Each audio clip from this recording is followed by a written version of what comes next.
ഇന്നലെ ചർച്ച ചെയ്ത ആരോഗ്യ പ്രശ്നം നമ്മളെ അത്ര പെട്ടെന്ന് വിട്ടൊഴിയുന്നില്ല എന്നുള്ളത് കൊണ്ട് ഇന്ന് നമ്മൾ തുടക്കത്തിലെങ്കിലും അത് പരാമർശിക്കാതെ മുന്നോട്ട് പോകാനാകില്ല. കാരണം ഇന്നലെ നിയമസഭയിൽ ഒരു ചർച്ച നടന്നത് നമ്മൾ പണ്ട് പറയുന്നത് പോലെ നായയുടെ മുമ്പിൽ പൊതിയാത്തേങ്ങ കിട്ടിയാൽ അതെങ്ങനെ ഇരിക്കും എന്ന് നായയുടെ ഒരു പരീക്ഷണമുണ്ട്. നായ നടത്തുന്ന പരീക്ഷണ കുതൂഹലം അത് സ്വാഭാവികമായും കണ്ടുകൊണ്ടിരിക്കുന്നവർക്ക് പരമ ബോറായിട്ട് തോന്നും. പക്ഷേ നായയെ സംബന്ധിച്ചിടത്തോളം അത് വളരെ ആസ്വാദ്യകരമായി തോന്നും. ഇന്നലെ പറഞ്ഞില്ലേ, ഇവിടെ നമുക്ക് വേറൊന്നും കൊണ്ടല്ല, ഒരു രോഗം വന്നു എന്ന് പറഞ്ഞു, രോഗം നമ്മളെ ബാധിച്ചിരിക്കുന്നു എന്ന് പറഞ്ഞു, സർവത്ര കോവിഡാണെന്ന് പറഞ്ഞു, എവിടെ നോക്കിയാലും കോവിഡാണെന്ന് പറയുന്നു. ആ തരത്തിൽ എല്ലാ ആശുപത്രികളിലും കോവിഡാകുന്നു. കോവിഡിൽ കൂടി അല്ലാതെ നിങ്ങൾക്ക് ഒരാശുപത്രി കവാടമില്ല എന്നുള്ളൊരവസ്ഥ വന്നിരിക്കുന്നു. ആ തരത്തിൽ സർവത്ര കോവിഡ്മയമായിരിക്കുന്ന ഒരു സാഹചര്യത്തിൽ ഈ കോവിഡ് എത്രമാത്രമുണ്ട്, അതിൻ്റെ അളവ് എത്രമാത്രമുണ്ട്, അതിൻ്റെ സംഹാരശേഷി എത്രയുണ്ട് എന്നുള്ളതിനെപ്പറ്റി സാമാന്യമായൊരു ധാരണ ഉണ്ടാക്കാൻ മലയാളികളായ നമ്മൾ നമ്മുടേതായ ഒരു നിലപാടിൽ നിന്നുകൊണ്ട് ശ്രമിക്കണമെന്ന് പറഞ്ഞിട്ടുണ്ട്. അപ്പോൾ അതുമായിട്ട് ബന്ധപ്പെട്ടതല്ലെങ്കിൽ പോലും അതിപ്പോൾ ഇവരാരും കേൾക്കാൻ വേണ്ടി പറയുന്നതല്ല, അവരാരും അത് കേൾക്കേണ്ട കാര്യമില്ല, കേട്ടാൽ അവരത് ഉൾക്കൊള്ളേണ്ട കാര്യമില്ല. പക്ഷേ ഈ നിയമസഭയിൽ നിലവിൽ ചർച്ച നടന്നത് വളരെ ബഹുരസമാണ്. അതായത് പ്രതിപക്ഷ നേതാവ് ഉന്നയിക്കുന്ന ആരോപണങ്ങളും അതിന് ആരോഗ്യവകുപ്പ് മന്ത്രി നടത്തുന്ന ആ മറുപടിയും ആ പൊതിയാത്തേങ്ങയുടെ ഇരുഭാഗത്തുമായിട്ടുള്ള ആ കടിച്ചുപിടിയും ഒക്കെ കൂടെ കാണുമ്പോഴത്തേക്ക് യഥാർത്ഥത്തിൽ പറഞ്ഞില്ല, ഇവർക്ക് ഈ രോഗം ഒരു പ്രശ്നമല്ല, രോഗം ഒരു പ്രശ്നമേ അല്ല അവരെ സംബന്ധിച്ചിടത്തോളം. അവരുടെ ജീവിതം വളരെ സുഖജീവിതമാണ്. അതുകൊണ്ട് രോഗം ഒരു പ്രശ്നമല്ല. രോഗം എങ്ങനെയാണ് ജീവിതത്തിൻ്റെ സമസ്ത തലങ്ങളെയും ബാധിച്ചിരിക്കുന്നവർക്ക് മാത്രമല്ലേ അതിൻ്റെ പ്രയാസം അറിയേണ്ട കാര്യമുള്ളൂ. നന്നായിട്ട് തിന്ന് ഉടുത്ത് ഉണ്ട് സുഖമായി ഉറങ്ങി ഭക്ഷണം കഴിച്ച് ജീവിക്കുന്ന ഒരു ഉപരിവർഗ സമൂഹത്തിൻ്റെ പ്രതിനിധികളെ സംബന്ധിച്ചിടത്തോളം അവരെ സംബന്ധിച്ചിടത്തോളം ഇത് നിയമസഭയിൽ ഈ പറഞ്ഞില്ലേ ഒരു പൊതിയാത്തേങ്ങ വിനോദം മാത്രമാണ്. അപ്പോൾ അതിൽ ഇന്നലെ വന്നൊരു ആർഗ്യുമെൻറ്റ്സ് ഒന്നാണ്, അതായത് പ്രതിപക്ഷ നേതാവ് എന്ന് അറിയപ്പെടുന്ന ഒരു മനുഷ്യൻ അദ്ദേഹം വിമർശിക്കുകയാണ്. കാര്യം വെച്ച് കഴിഞ്ഞാൽ ഇവിടെ മരിക്കുന്നവരുടെ കണക്ക് കുറച്ച് കാണിക്കുകയാണ്. ഇത് എന്തടിസ്ഥാനത്തിലാണ് പറയുന്നതെന്ന് അയാൾക്ക് യാതൊരു ലെവലുമില്ല. എന്നിട്ട് WHO പറയും പ്രകാരമാണ് നമ്മൾ ചെയ്തുകൊണ്ടിരിക്കുന്നതെന്ന് മെഡിക്കൽ മന്ത്രി, അതും പ്രകാരം ആണെന്നുണ്ടെങ്കിൽ ഇപ്പോൾ ചക്ക തലയിൽ വീണൊരാൾ മരിച്ചു കഴിഞ്ഞാലും അയാളുടെ ശരീരം മരിച്ചതിന് ശേഷം എടുത്ത് പരിശോധിക്കുമ്പോൾ നിങ്ങൾ അവിടെ എവിടെയെങ്കിലും ഒരു വൈറൽ സ്ട്രാൻഡിൻ്റെ സാന്നിധ്യം കാണുകയാണെങ്കിൽ നമ്മൾ ആലോചിച്ച് നോക്കണം. ഒരു വൈറൽ സ്ട്രാൻഡിൻ്റെ സാന്നിധ്യം ഒരു പറഞ്ഞില്ലേ, അയാളുടെ ഒരു സ്വേദം നിങ്ങളെടുത്തുകൊണ്ട് പോകുന്നു and shall be contaminate, definitely കണ്ടാമിനേറ്റഡുള്ള ആ സ്വേദത്തിൽ പലതരം വൈറൽ സ്ട്രാൻഡ്സും കാണും. അങ്ങനെ എന്തെങ്കിലും ഒരു വൈറൽ സ്ട്രാൻഡ് കാണുകയാണെങ്കിൽ അത് കോവിഡ് ഡെത്തായിട്ട് കണക്കാക്കണം എന്നാണ് WHO പറഞ്ഞിട്ടുള്ളത്. പക്ഷേ ഇവിടുത്തെ മന്ത്രി അത് കണക്കാക്കുന്നില്ല എന്നുള്ളതാണ് പ്രതിപക്ഷ നേതാവിൻ്റെ പരാതി എന്നാണ് ഞാൻ മനസ്സിലാക്കുന്നത്. യഥാർത്ഥത്തിൽ അത് WHO അങ്ങനെ പറഞ്ഞിരിക്കുന്നു. ചക്ക തലയിൽ വീണ് മരിച്ചാലും മരിച്ച ആളിന് അല്ലെങ്കിൽ ചക്കയ്ക്കായാലും മതി കോവിഡ് ഉണ്ടെന്ന് തെളിഞ്ഞു കഴിഞ്ഞാൽ ഇത് കോവിഡ് മരണമാണ്. അതായത് കോവിഡ് മരണത്തിൻ്റെ വ്യാപ്തി എത്ര ഉണ്ട്, അതിൻ്റെ വലുപ്പം എത്രയുണ്ട് എന്ന് എസ്റ്റാബ്ലിഷ് ചെയ്യാൻ ശ്രമിക്കുന്ന WHO കൃത്രിമമായിട്ട് കൊണ്ടുവരുന്ന നിർദ്ദേശങ്ങളാണിതെന്ന് സാമാന്യ ബുദ്ധിയുള്ള ഏത് മനുഷ്യനും മനസ്സിലാവും. കഴുതയ്ക്കെന്നാണ് അവിടെ പ്രയോഗിക്കേണ്ടത്. പക്ഷേ കഴുതകളെ നമ്മൾ കുറേ കൂടെ ബഹുമാനിക്കണം. ഇത്തരക്കാരെക്കാളും നമ്മുടെ നിയമസഭ ലെനിൻ പന്നികളെന്നൊക്കെ പറഞ്ഞപ്പോഴേക്കും നമുക്ക് സ്വാഭാവികമായിട്ട് അങ്ങനെയൊക്കെ മനുഷ്യനെ ഇകഴ്ത്താമോ എന്നൊക്കെ നമുക്ക് തോന്നിയിട്ടുണ്ട്. ഇവിടെ ഒരു ഇകഴ്ത്തലിനെ പറ്റിയൊക്കെ പറഞ്ഞിട്ടുണ്ട്. ഇത് പറഞ്ഞില്ലേ, അതുകൊണ്ട് കഴുതകളെ നമ്മൾ ഇകഴ്ത്താൻ പാടില്ല. അതുകൊണ്ട് ആണ് ഞാൻ പറയുന്നത് നമ്മൾ ബഹുമാനപ്പെട്ട നിയമസഭാ സാമാജികർ. അപ്പോൾ അതിൽ ഒരാളിൻ്റെ വാദഗതി എന്തുകൊണ്ട് WHO മാനദണ്ഡങ്ങൾ പാലിക്കുന്നില്ല എന്നുള്ളതാണ്. അത് കേട്ടാൽ തോന്നും ഇദ്ദേഹം WHO പിറക്കാതെ പോയ പുത്രനാണല്ലോ, ശരിക്കും WHO പിറക്കാതെ പോയ പ്രശ്നമാണോ എന്ന് നമ്മൾ സംശയിക്കും. അതേസമയം രണ്ടാമത് മെഡിക്കൽ മന്ത്രി പറയുമ്പോൾ നമ്മൾ WHO മാനദണ്ഡങ്ങൾ അനുസരിച്ച് കണ്ണി കണ്ടവരെല്ലാം പിടിച്ചിതിൽ കൂട്ടുന്നുണ്ട്. ഇത് ഈ പറയുന്ന WHO മാനദണ്ഡം എന്തല്ല എന്നുള്ളതല്ല. നമ്മുടെ സംസ്ഥാനത്ത് മൗലികമായിട്ട് ജെന്യുവിനായിട്ട് ഇങ്ങനെ ഒരു രോഗമുണ്ട് എങ്കിൽ ആ രോഗം മൂലം എത്ര പേർ മരണപ്പെടുന്നു എന്നുള്ളത് നമ്മുടെ ആരോഗ്യരക്ഷയെ സംബന്ധിച്ചിടത്തോളം, ആരോഗ്യ പ്രതിരോധ സംരംഭങ്ങളെ സംബന്ധിച്ചിടത്തോളം ഏറ്റവും പ്രധാനമാണ്. അതാണ് ഏറ്റവും പ്രധാനപ്പെട്ട കണക്ക്. ഇന്നലത്തെ കണക്കിൽ അത് 200 കവിഞ്ഞ് വീണ്ടും മുന്നോട്ട് കുതിക്കുന്നു എന്നൊക്കെ കാണുന്നുണ്ട്. പക്ഷേ രോഗമുക്തരുടെ നിരക്കും അതുപോലെ തന്നെ മുന്നോട്ട് കുതിക്കുന്നുണ്ട്. വലിയ വലിയ തമാശകളാണ്. അതിനെക്കുറിച്ചൊന്നും ഞാൻ പറയുന്നില്ല. അപ്പോൾ ഇതിന് ഒരു പ്രാധാന്യമുണ്ട്. എത്ര പേർ മരിക്കുന്നു എന്നുള്ളതിനൊരു പ്രാധാന്യമുണ്ട്. ഈ രോഗം പിടിപെട്ട് തന്നെയാണോ മരിക്കുന്നത് എന്നുള്ളതിനെ സംബന്ധിച്ച് വളരെ പ്രധാനപ്പെട്ട ഗൗരവതരമായ ഒരു പ്രശ്നം നമ്മുടെ ആരോഗ്യ പരിരക്ഷയുമായിട്ട് ബന്ധപ്പെട്ട് വരുന്നുണ്ട്. അപ്പോൾ ഒരു രോഗത്തിൻ്റെ പ്രഹരശേഷി അല്ലെങ്കിൽ സംഹാരശേഷി എത്ര എന്ന് നിർണ്ണയിക്കാതെ ആ രോഗം നമ്മുടെ സംസ്ഥാനത്തെ എങ്ങനെ ബാധിക്കുന്നു എന്നുള്ളതിന് WHO ഇങ്ങനെ പറയുന്നു. ICMRൻ്റെ കടലാസ് എടുത്ത് വെച്ചിട്ട്. അപ്പോൾ ഞാൻ വിചാരിച്ച് ഈ പ്രതിപക്ഷ നേതാവെന്നൊക്കെ പറയുമ്പോഴത്തേക്ക് ICMRൽ പറഞ്ഞിരിക്കുന്ന ഈ മണ്ടത്തരങ്ങൾ, ഈ പറഞ്ഞില്ലേ ഇൻകൺക്ലൂസീവ് ആയിട്ടുള്ള ഡെത്ത് വരികയാണെന്നുണ്ടെങ്കിൽ, അതായത് കാരണം കണ്ടെത്താനാവാതെ, അതായത് പലതരം രോഗങ്ങൾ ബാധിച്ച ഒരാളിനായിരിക്കും ആശുപത്രി കൊണ്ടുപോകുന്നത്. ആശുപത്രി കൊണ്ടുപോകുമ്പോൾ അയാൾക്ക് പെട്ടെന്നൊരു പ്രയാസം ഉണ്ടായി. നമ്മളെ പറയില്ലേ, ഇപ്പോൾ ക്യൂവിൽ കുഴഞ്ഞു വീണ് ഒരാൾ മരിച്ചു. നമ്മളിപ്പോൾ പറയില്ലേ ഈ സതീശനും മറ്റുമൊക്കെ പങ്കെടുക്കുന്ന തിരഞ്ഞെടുപ്പുണ്ടല്ലോ. കഴിഞ്ഞ ഒരു 10 വർഷക്കാലത്തെ തിരഞ്ഞെടുപ്പിൽ എത്ര പേര് ക്യൂവിൽ കുഴഞ്ഞു വീണമെന്ന് മരിച്ചിട്ടുണ്ട്. ആ കുഴഞ്ഞു വീണെന്ന് മരിച്ചവർ അവർ കോവിഡ് പിടിച്ചവരാണെന്ന് എവിടെന്നെങ്കിലും റിപ്പോർട്ട് വന്നിട്ടുണ്ടോ? ഇല്ലല്ലോ. അപ്പോൾ അങ്ങനെ മരിക്കുന്ന ഒരുപാട് ആൾക്കാരുണ്ട്. അപ്പോൾ ആകസ്മികമായുണ്ടാകുന്ന ഒരുപാട് മരണങ്ങളുണ്ട്. അപ്പോൾ ഈ മരണങ്ങളെല്ലാം നമ്മൾ ഈ കോവിഡിൻ്റെ പട്ടികയിൽ പെടുത്താൻ തുടങ്ങുകയാണെന്നുണ്ടെങ്കിൽ നമുക്ക് എവിടെ എത്താൻ പറ്റില്ല. അപ്പോൾ ഇതിന് ബാഹ്യമായിട്ട് നിങ്ങൾ കോവിഡ് എന്ന് പറയുന്ന ഒരു ഡിസൈൻ ഉണ്ടാക്കി കഴിഞ്ഞാൽ, ആ കോവിഡിൻ്റെ ലക്ഷണങ്ങൾ ഇതാണെന്ന് നിങ്ങളുടേതായ രീതിയിൽ ഉണ്ടായിക്കഴിഞ്ഞാൽ അതെല്ലാം നമ്മൾ സമ്മതിച്ചു തരാം. പക്ഷേ മരിക്കുമ്പോൾ ഒരാൾ കുഴഞ്ഞു വീണ് മരിക്കുന്നു എന്ന് പറയുമ്പം, കുഴഞ്ഞു വീണ് മരിച്ച ആളുടെ ശരീരത്തിൽ എവിടെയെങ്കിലും ഒരു വൈറസിൻ്റെ ഒരു സ്ട്രാൻഡ് പറ്റിപ്പിടിച്ചിരിപ്പുണ്ടോ? ഈ വൈറസ് സ്ട്രാൻഡ് എന്ന് പറയുന്നത് ഒരു കാരണവശാലും രോഗനിർണയത്തിൻ്റെ മാനദണ്ഡം അല്ലെന്നൊരു 1000 പ്രാവശ്യം ലോകത്ത് ഒരു ഈ വൈദ്യശാസ്ത്രത്തിൻ്റെ ABC അറിയാവുന്ന ഒരാളും പറയില്ല അതൊരു രോഗനിർണയത്തിൻ്റെ ഇതാണ്, പ്രത്യേകിച്ചും അതിൻ്റെ മൈക്രോബിനെ കണ്ടെത്താത്ത തരത്തിൽ സ്ഥിതി. അപ്പോൾ അങ്ങനെ ഇരിക്കെ നിങ്ങൾ ഈ പറഞ്ഞില്ലേ വളരെ അവ്യക്തമായ എന്തെന്ന് വ്യക്തതയില്ലാത്ത ഒരു രോഗത്തിൻ്റെ പേരിൽ അതുമൂലം ആൾക്കാർ മരിക്കുന്നു എന്ന് പറയുമ്പോൾ വേറെ അതിന് സമാന്തരമായിട്ട് ഒട്ടനവധി രോഗങ്ങളിവിടെ ഉണ്ട്. ഈ റെസ്പിറേറ്ററി ഫെയിലിയർ പെട്ടെന്ന് സംഭവിക്കുന്ന കാര്യങ്ങളുണ്ട്. വളരെ യങ്ങായിട്ടുള്ള ആൾക്കാർ നടന്നു പോകുമ്പോഴത്തേക്ക് വീണ് മരിക്കുന്നുണ്ട്. അത് കോവിഡിനെ പറ്റി നമ്മൾ കേട്ടിട്ടില്ലാത്ത കാലത്ത് മുതൽ ഇക്കാലം വരെ സംഭവിക്കുന്നുണ്ട്. പലരും കുഴഞ്ഞു വീണ് മരിക്കുന്നുണ്ട്. ഇതൊക്കെ ഈ കോവിഡ് ബാധ കൊണ്ടാണെന്ന് ആരും പറഞ്ഞിട്ടില്ല, അന്നും പറഞ്ഞിട്ടില്ല, ഇന്നും പല കാലങ്ങളായിട്ട് നടക്കുന്നുണ്ട്. അപ്പോൾ ഇതിനെല്ലാം കാരണം ഈ കോവിഡ് എന്ന് പറഞ്ഞൊരു സംഭവം വന്നാണെന്ന് ആരും പറഞ്ഞിട്ടൊന്നുമില്ല. അപ്പോൾ നമ്മൾ ഇത് പറയുന്നത് വേറെ ഒന്നുമുണ്ട്. ഇത് വളരെ ഗൗരവമുള്ളൊരു പ്രശ്നമാണ്. നമ്മുടെ നിയമസഭാ സാമാജികരെ സംബന്ധിച്ചിടത്തോളം ഇതൊരു കളിപ്പാട്ടമാണ്. കോവിഡ് അവർക്കൊരു കളിപ്പാട്ടമാണ്.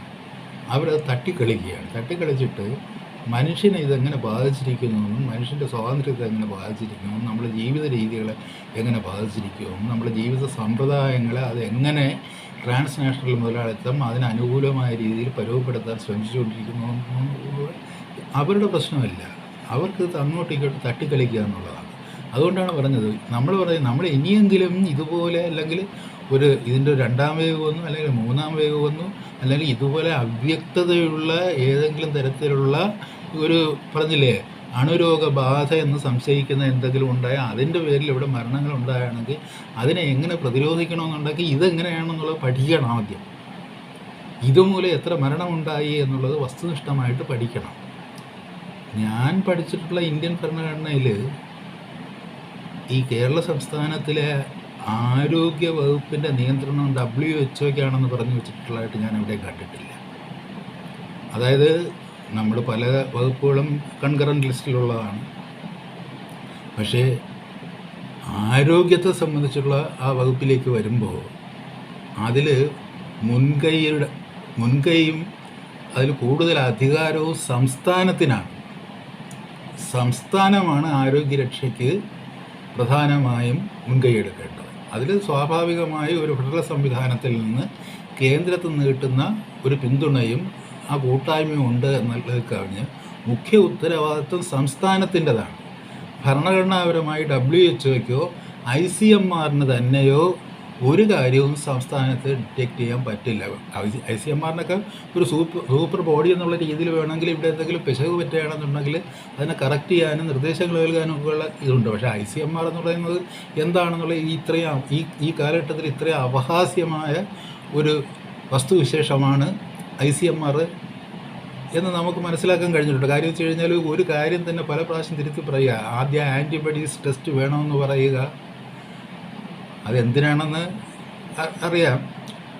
എന്നിട്ട് കുറേ കഴിയുമ്പോഴത്തേക്ക് ആൻറ്റിബോഡീസ് ടെസ്റ്റ് എല്ലാം വളരെ മോശമാണെന്ന് പറയുക, ചൈനയിൽ നിന്ന് വരുത്തി ആൻറ്റിബോഡീസ് ടെസ്റ്റിൻ്റെ സാധനങ്ങൾ തിരികെ അയക്കുക, അയച്ചതിന് ശേഷം കമ്പനികളുമായിട്ട് കലഹം ഉണ്ടാക്കുക, അവരുമായിട്ട് കേസിന് പോവുക, എന്നിട്ട് കോടിക്കണക്കിന് രൂപ നഷ്ടപരിഹാരം കമ്പനികൾ കൊടുത്ത് അത് അവസാനിപ്പിക്കുക. അത് കഴിഞ്ഞിട്ടാണ് ആൻറ്റിജൻ ടെസ്റ്റിൻ്റെ മേളങ്ങളുമായിട്ട് വരുന്നത്. അപ്പോൾ ഈ ടെസ്റ്റുകൾ ഒന്നും തന്നെ ഒന്നിനും പ്രാപ്തിയുള്ളതല്ല. ഇപ്പോൾ പറഞ്ഞ നമ്മുടെ ബഹുമാനപ്പെട്ട ഹൈക്കോടതി ഇത് എത്ര 1500 അതോ 2500 7500 മറ്റോ ആയിരുന്നല്ലോ RT-PCR പ്രൈവറ്റ് ഹോസ്പിറ്റലിലെ നിരക്ക്. അത് 500 കുറയ്ക്കണമെന്നും പറഞ്ഞിട്ട് നിർദ്ദേശം കൊടുത്തു. നിർദ്ദേശമൊക്കെ നല്ലത് തന്നെയാണ്, ബഹുമാനപ്പെട്ട ഹൈക്കോടതി കൊടുക്കാവുന്നൊരു നിർദ്ദേശം തന്നെയാണ്. അത് രൂപ കുറയ്ക്കണം, 500 രൂപ. പക്ഷേ ഈ 500 രൂപ കൊടുത്താലുണ്ടാകുന്ന റിസൾട്ട് എന്താണ്? അതുകൊണ്ട് ഈ കൊടുക്കുന്ന ആളിന് കിട്ടുന്ന പ്രയോജനം എന്താണ് എന്നുകൂടി ചിന്തിക്കാനുള്ള ബാധ്യത ഹൈക്കോടതിക്കുണ്ട്. ഏതെങ്കിലും ഒരു ഹൈക്കോടതി ഒരു RT-PCR ടെസ്റ്റിൻ്റെ റിസൾട്ട് എത്രമാത്രം ജെന്യുവിനാണ്, എത്രമാത്രം ആക്യുറേറ്റാണ്, അത് എത്രമാത്രം രോഗനിർണയത്തിന് സഹായകമാണ് എന്ന് ഒരു 10 RT-PCR ടെസ്റ്റ് എടുത്തു വെച്ച് പരിശോധിക്കാനൊരു സമിതി ഉണ്ടാക്കിയിട്ട് ഈ ഒരു അഭിപ്രായം പറഞ്ഞിരുന്നെങ്കിൽ അത് കുറേ കൂടി നന്നാകുമായിരുന്നു. അവരും പറഞ്ഞില്ല ഇതിൻ്റെ റേറ്റ് കുറച്ച് കൊടുത്താൽ മതി. റേറ്റ് കുറച്ച് കൊടുത്താൽ ആൾ കുറഞ്ഞ റേറ്റിന് ഇതങ്ങ് വാങ്ങി പരിശോധിക്കട്ടെ, പറഞ്ഞില്ലേ ഇതിൻ്റെ പറഞ്ഞില്ലേ വളരെ ഒരു സർവൈലൻസിൻ്റെ ലെവലിൽ മാത്രം നിൽക്കുന്ന ടെസ്റ്റുകളാണിത്. ഒരു ബാഹ്യ നിരീക്ഷണത്തിൻ്റെ ലെവലിൽ മാത്രം നിൽക്കുന്ന ടെസ്റ്റുകളാണിത് ഇവർ പറയുന്ന ടെസ്റ്റുകൾ. അപ്പോൾ അത് നടത്തിയിട്ട് അതിൽ നിന്ന് ആത്യന്തികമായിട്ട് ഒന്നും ഡയഗ്നോസ് ചെയ്യുന്നില്ല. നിങ്ങൾ ഈ കോവിഡിനെ പറ്റി തന്നെ വ്യക്തതയില്ലാത്ത നിങ്ങൾക്ക് കോവിഡ് തന്നെയും ഡയഗ്നോസ് ചെയ്യാൻ ഇതുകൊണ്ട് പറ്റില്ല. അങ്ങനെയുള്ള ടെസ്റ്റുകളാണ് ഈ രാജ്യത്ത് നടത്തിക്കൊണ്ടിരിക്കുന്നത്. അത് 500 രൂപയ്ക്ക് നടത്തിയാലും 1500 രൂപയ്ക്ക് നടത്തിയാലും 7500 രൂപയ്ക്ക് നടത്തിയാലും ചില വലിയ മാർത്താണ്ഡന്മാരുടെ IMA ഹോസ്പിറ്റലിലൊക്കെ അതിനേക്കാളുമൊക്കെ വലിയ റേറ്റിനാണ് അത് നടത്തുന്നത്. അപ്പോൾ എത്ര രൂപയ്ക്ക് നടത്തി കഴിഞ്ഞാലും അത് ജനചൂഷണമാണ്. ജനങ്ങളുടെ കയ്യിലിരിക്കുന്ന കാശ് പറ്റിച്ചെടുക്കുന്നൊരു സമ്പ്രദായമാണ്. കാരണം എന്ന് വെച്ച് കഴിഞ്ഞാൽ ഈ ഡയഗ്നോസിസ് എന്ന് പറയുന്നൊരു സംഭവം, രോഗനിർണയം എന്ന് പറയുന്നൊരു സംഭവത്തിന് ഇത് എത്രത്തോളം സഹായകമാണ്, അല്ലെങ്കിൽ രോഗത്തിൻ്റെ അവസ്ഥ നിർണ്ണയിക്കുന്നതിന് എത്ര സഹായകമാണെന്ന് പറയാൻ കഴിയില്ല. അതാണ് കോടതി അറിയേണ്ടത്. ഇത് രോഗനിർണയത്തിന് സഹായകമാണോ എന്നുള്ള ചോദ്യമാണ്. ഇപ്പോൾ പറഞ്ഞില്ലേ വാക്സിൻ കൊടുക്കുന്നു. വാക്സിൻ കൊടുക്കാനായിട്ട് പറയുന്നത് എന്തിനത് പ്രൈവറ്റ് ഹോസ്പിറ്റലുകൾക്ക് ഇങ്ങനെ കിട്ടുന്നു, എന്തുകൊണ്ട് സ്റ്റേറ്റിന് കിട്ടുന്നില്ല? State is committed. നേരത്തെ കഴിഞ്ഞ ബഡ്ജറ്റിൽ തന്നെ പറഞ്ഞു ആളുകൾക്ക് മുഴുവൻ സൗജന്യമായിട്ട് നമ്മളിത് കൊടുക്കുമെന്ന് പറഞ്ഞു കഴിഞ്ഞു. പിന്നെ അത് കഴിഞ്ഞ് പിന്നെ വേറൊരു പ്രിഫറൻസ് എവിടെ നിന്നാണ് വരുന്നത്? പിന്നെ അതിനെപ്പറ്റി നമ്മൾ വേറെ വാദപ്രതിവാദങ്ങളിൽ ഏർപ്പെടേണ്ട കാര്യം എന്താ? സ്റ്റേറ്റ് അതിൻ്റെ പണം കണ്ടെത്തും എന്ന് പറയുമ്പോൾ സ്റ്റേറ്റ് അതിന് ഒരു മുൻഗണന കൊടുക്കുന്നു, അതാണ് ഏറ്റവും പ്രധാനമെന്ന് കാണുന്നു എന്നാണ് ഒരു നിലപാട്. ആ നിലപാടിൽ നിന്ന് വ്യതിചലിക്കാനും സ്റ്റേറ്റിന് അധികാരമില്ല. പിന്നെ നമുക്ക് മറ്റവരുടെ ദേഹദാക്ഷിണ്യം കിട്ടിയില്ല, അല്ലെങ്കിൽ ആ ദേഹദാക്ഷിണ്യമൊക്കെ നമുക്ക് യാചിച്ചു വാങ്ങാനുള്ള സമയമൊക്കെ ഉണ്ട്, ആ തരത്തിൽ സമ്മർദ്ദമൊക്കെ ചെലുത്തുക, അതൊക്കെ ശരി തന്നെ. പക്ഷേ ദി കമ്മിറ്റ്മെൻറ്റ് ഈസ് ദെയർ. ആ കമ്മിറ്റ്മെൻ്റ് ഉണ്ട്. അപ്പോൾ അതിനെ സംബന്ധിച്ച് ഹൈക്കോടതിയുടെ കേസും തർക്കവും തർക്ക വിവാദങ്ങളൊന്നും ചെയ്യേണ്ട കാര്യമില്ല. ആദ്യമായിട്ട് നമ്മൾ പറഞ്ഞിട്ടുണ്ട് ഇത് ഇവിടുത്തെ ജനങ്ങൾക്ക് സൗജന്യമായിട്ട് കൊടുക്കുമെന്ന് പറഞ്ഞിട്ടുണ്ട്. അപ്പോൾ അതിനുവേണ്ടി ഇത്ര കോടി രൂപ ബഡ്ജറ്റിൽ നിന്ന് നീക്കി വെച്ചിട്ടുണ്ടെന്നും പറഞ്ഞു. അപ്പോൾ അത് ചെയ്യുക. അപ്പോൾ ഈ തരം കാര്യങ്ങൾ ഹൈക്കോടതിയിൽ ചർച്ച ചെയ്യുക. ചർച്ച ചെയ്തിട്ട് ഇപ്പോൾ തന്നെ ഈ നമ്മളീ പറയുന്നത് പോലെ ഇതിൻ്റെ എഫിക്കസിയെ പറ്റി, വാക്സിനേഷൻ്റെ എഫിക്കസിയെ പറ്റി ആരും തർക്കം ഉന്നയിക്കുന്നില്ല. തർക്കം ഉന്നയിക്കാത്തതുകൊണ്ട് നമുക്ക് സ്വാഭാവികമായിട്ടും അതെല്ലാവർക്കും കൊടുക്കണം. അല്ലെങ്കിൽ അത് പറഞ്ഞില്ല, അത് ഈ പറഞ്ഞതുപോലെ അതൊരു പരിചയമാണ്. നമുക്ക് വേണ്ടി സൃഷ്ടിച്ചെടുക്കുന്ന ചില പരിചയങ്ങളാണ്. അതിൻ്റെ ശാസ്ത്രീയത എത്രത്തോളം എന്നുള്ളത് രണ്ടാമത് വരുന്ന കാര്യമാണ്. ഇപ്പം നമ്മളിത് മൂക്കിൽ കെട്ടണമെന്ന് പറയുമ്പോഴത്തേക്ക് അതൊരു പരിചയമാണ്. നമ്മൾ പറഞ്ഞില്ലേ, ഈ ബാഹ്യതലത്തിലെങ്കിലും നമ്മളൊരു രോഗത്തെ പ്രതിരോധിക്കാൻ, നമ്മൾ ഭയപ്പെടുന്ന ഒരു രോഗത്തെ പ്രതിരോധിക്കാൻ വേണ്ടി നമ്മളുണ്ടാക്കുന്നൊരു പരിചയമാണ്. ആ പരിചയം നീക്കം ചെയ്ത് കഴിഞ്ഞാൽ നമുക്ക് അപകടം ഉണ്ടാകും എന്ന് പറയുന്ന പോലെ വാക്സിനേഷൻ എന്ന് പറയുന്നത് മറ്റൊരു തരത്തിലുള്ള ഒരു നമ്മൾ ഈ ഇതുമായിട്ട് നമ്മുടെ ബയോളജിയുമായിട്ട് ബന്ധപ്പെട്ട് വരുന്ന ഒരു പരിചയമാണ്. ആ പരിചയം നമ്മൾ സ്വീകരിക്കുന്നു എന്ന് പറയുമ്പോഴത്തേക്ക് അതിന് വളരെ പ്രാധാന്യം നമ്മൾ കൽപ്പിക്കുന്നു. അതുകൊണ്ട് നമ്മൾ ബഡ്ജറ്റിൽ നിന്ന് കാശ് നീക്കുകയെന്ന് പറഞ്ഞു കഴിഞ്ഞതിന് ശേഷം പിന്നെ അത് ഒരു തർക്ക വിഷയമായി കോടതിയിലിട്ട് അങ്ങോട്ടും ഇങ്ങോട്ടും അടിക്കേണ്ട കാര്യമില്ല. അത് ഇവിടുത്തെ ഗവൺമെൻറ് അതിനുള്ള മാർഗ്ഗങ്ങൾ കണ്ടെത്തണം, അതിന് പണം വെക്കണം. ആ പണം നമ്മളെങ്ങനെ കണ്ടെത്തും എന്നുള്ളതിനെപ്പറ്റി ആലോചിക്കണം. അതൊരു കമ്മിറ്റ് ചെയ്തതിന് ശേഷം, ഒരു ബഡ്ജറ്റിൽ കയറി ഒരു കമ്മിറ്റ്മെൻറ്റ് നടത്തിയതിന് ശേഷം പിന്നെ അതിന് കേന്ദ്രം അതിന് പണം അനുവദിക്കുന്നില്ല, അതുകൊണ്ട് സംസ്ഥാനങ്ങളെല്ലാം കൂടെ യോജിച്ച് നിന്ന് കേന്ദ്രത്തിനടുത്ത് പണം ചോദിക്കണം എന്ന് പറയേണ്ട കാര്യമില്ല. നേരത്തെ പറഞ്ഞതുപോലെ it's the commitment of A state. ആരോഗ്യ പരിരക്ഷ എന്ന് പറയുന്നത് പ്രധാനമായിട്ടും സ്റ്റേറ്റിൻ്റെ ചുമതലയാണ്. ആ വസ്തുതകളൊക്കെ നമ്മൾ അംഗീകരിക്കണം. എന്ന് വെച്ച് കഴിഞ്ഞാൽ മറ്റുള്ളവർക്കൊന്നും ചുമതലയില്ലെന്നുള്ളതല്ല, അവർ അടിച്ചേൽപ്പിക്കുന്ന കരിനിയമങ്ങളെയൊക്കെ അപ്പാടെ വിഴുങ്ങുന്നുണ്ട്. നമ്മൾ കേന്ദ്രം അടിച്ചേൽപ്പിക്കുന്ന കരിനിയമങ്ങളെയൊക്കെ അപ്പാടെ വിഴുങ്ങുന്നുണ്ട്. ആ വിഴുങ്ങുന്നതിൻ്റെ ഒരു ബാധ്യത അല്ലെങ്കിൽ ആ വിധേയത്വത്തിന് ഉള്ള കൂലിയാണ് നമ്മൾ ചോദിക്കുന്നത്. അതൊക്കെ വളരെ മോശപ്പെട്ട കാര്യങ്ങളാണ്. അപ്പോൾ ഞാനിപ്പോൾ പറഞ്ഞുകൊണ്ട് വന്ന അതല്ല, ഇന്നലെ തന്നെ സംസാരിച്ചപ്പോഴത്തേക്ക് യഥാർത്ഥത്തിൽ ഈ രോഗമുണ്ടായി 1.5 വർഷമായില്ലേ, ഇതിനെ എങ്ങനെ നമ്മൾ അസസ് ചെയ്യണം, ഇതിനെ എങ്ങനെ നമ്മൾ പ്രതിരോധിക്കണം എന്നുണ്ടെങ്കിൽ ഈ രോഗത്തിൻ്റെ കൃത്യമായിട്ട് അതിൻ്റെ പ്രഹരശേഷി അല്ലെങ്കിൽ അതിൻ്റെ സംഹാരശേഷി അറിയണം. അതിനെപ്പറ്റിയാണ് ഇന്നലെ മെഡിക്കൽ മന്ത്രിയും ഈ പ്രതിപക്ഷ നേതാവും കൂടെ ഒരു കളി നടത്തുന്നത്. എന്നിട്ട് രണ്ടുപേരും സംസാരിക്കുന്നത് ഈ രോഗത്തിൻ്റെ ഗൗരവത്തെ പറ്റിയല്ല. അതെന്തുമാത്രം ഗൗരവം എന്ന് വെച്ചാൽ രോഗം വളരെ ഇത് മാരകശേഷിയുള്ള രോഗമാണോ പ്രഹരശേഷിയുള്ള ഗൗരവമല്ല, പക്ഷെ ആ രോഗം നമ്മുടെ ജീവിതത്തെ എങ്ങനെ ബാധിച്ചു എന്നുള്ളതാണ്. രോഗം നമ്മുടെ സമൂഹത്തിൽ ഉൽപ്പാദിപ്പിച്ച ജീവനെക്കുറിച്ചുള്ളൊരു ഭയം, ജീവസുരക്ഷിതത്വത്തെക്കുറിച്ചുള്ളൊരു ഭയം, ജീവിത സുരക്ഷിതത്വത്തെക്കുറിച്ചുള്ളൊരു ഭയം, അതിൻ്റെ പേരിൽ ഉണ്ടായിട്ടുള്ള പ്രത്യാഘാതങ്ങൾ, അതാണ് ഒരു നിയമസഭയെ സംബന്ധിച്ചിടത്തോളം ഏറ്റവും പ്രധാനമായിട്ട് വരുന്നത്. അതിനെക്കുറിച്ചുള്ള ചർച്ചയാണ് വേണ്ടത്. അതിൽ നിന്ന് കരകയറാനുള്ള മാർഗ്ഗങ്ങളാണ് വേണ്ടത്. അങ്ങനെ വരുമ്പോൾ രോഗം എന്താണ് എന്നുള്ളതിനെക്കുറിച്ച് പരമാവധി പഠിക്കാൻ ശ്രമിക്കണം. അതായത് ഇപ്പോൾ കേരളത്തിൽ ഒരു രോഗം ഉണ്ടായി, രോഗം മൂലം മരണം സംഭവിച്ചു കഴിഞ്ഞാൽ അത് ഇന്ന കാരണം കൊണ്ടാണ് അത് സംഭവിച്ചത് എന്ന് രോഗനിർണയം എങ്ങനെയാണ് നടത്തേണ്ടത് എന്ന് പറയാൻ WHO യാതൊരു അധികാരവുമില്ല. ഭരണഘടനാപരമായിട്ട് യാതൊരു അധികാരവുമില്ല. പിന്നെ ഇന്ത്യ ഗവൺമെൻറ്റിന് കേരള ഗവൺമെൻറ്റിൻ്റെ മേലുള്ള നിയന്ത്രണങ്ങളുണ്ട്. കേരള ഗവൺമെൻറ് തന്നെയാണ് അടിസ്ഥാനപരമായി എങ്ങനെ രോഗനിർണയം നടത്തും, ഏത് രോഗം മൂലമാണ്, ആരാണ്, എങ്ങനെയാണ് മരിച്ചത്, കുഴഞ്ഞു വീണ് മരിച്ച ആൾ അതിന് കാരണമായിട്ടുള്ള രോഗം എന്തായിരുന്നു, അത് ആകസ്മികമായൊരു മരണമായിരുന്നു. അപ്പോൾ അതൊക്കെ പരിശോധിക്കാൻ ഇവിടെ ഒരു ഗവൺമെൻറ് ഉണ്ട്. അതിനെല്ലാം WHO അവിടെ ഒന്ന് പറയണം. WHO അവിടെ നിന്ന് കയറി പറയേണ്ട യാതൊരു കാര്യവുമില്ല. WHO എന്ന് പറയുന്ന ഒരു ഈ ഇൻ്റർനാഷണൽ ക്രിമിനൽ ഓർഗനൈസേഷൻ മുതലാളിത്തത്തിന് വേണ്ടി പ്രവർത്തിക്കുന്ന, ആരോഗ്യത്തെ ചരക്കുവൽക്കരിച്ച് അതിൽ നിന്ന് ഈ മനുഷ്യനെ തകർക്കുകയും ചെയ്യുന്ന ഒരു അജണ്ട നടപ്പിലാക്കുന്ന ഒരു ക്രിമിനൽ ഓർഗനൈസേഷൻ എന്നതിൽ കവിഞ്ഞ് അതിന് യാതൊരു പ്രസക്തിയുമില്ല. അപ്പോൾ നമ്മളിവിടെ ഇന്നലെ ഒരു ചർച്ച നടത്തിയതുകൊണ്ടാണ് ഇത്രയും പറയേണ്ടി വന്നത്. എത്ര വ്യർത്ഥമാണ് ആ ചർച്ച എന്നുള്ളത് മാത്രമല്ല, എത്ര ജനദ്രോഹപരമാണ് ആ ചർച്ച എന്നുകൂടി മനസ്സിലാക്കണം. ഭരണപക്ഷവും പ്രതിപക്ഷവും അതിൽ ഭയങ്കരമായിട്ട് സന്തോഷിച്ചു. അങ്ങോട്ടും ഇങ്ങോട്ടും ഒരു വാഗ്വാദം നടത്തുമ്പോഴുണ്ടാകുന്നൊരു സന്തോഷം അവിടെ ഉണ്ടായി. പക്ഷെ അത് എന്തുമാത്രം നമ്മുടെ ജീവിതത്തെ വേദനിപ്പിക്കുന്ന ഒരു ചർച്ചയാണെന്നുള്ളത്. കാരണം വെച്ചാൽ ഇതിൻ്റെ ദുരിതം അനുഭവിക്കുന്ന ഒരു വലിയ സമൂഹമുണ്ട്. അവരെ ഇതെന്തുമാത്രം വേദനിപ്പിക്കുന്നു എന്നുള്ളതാണ്.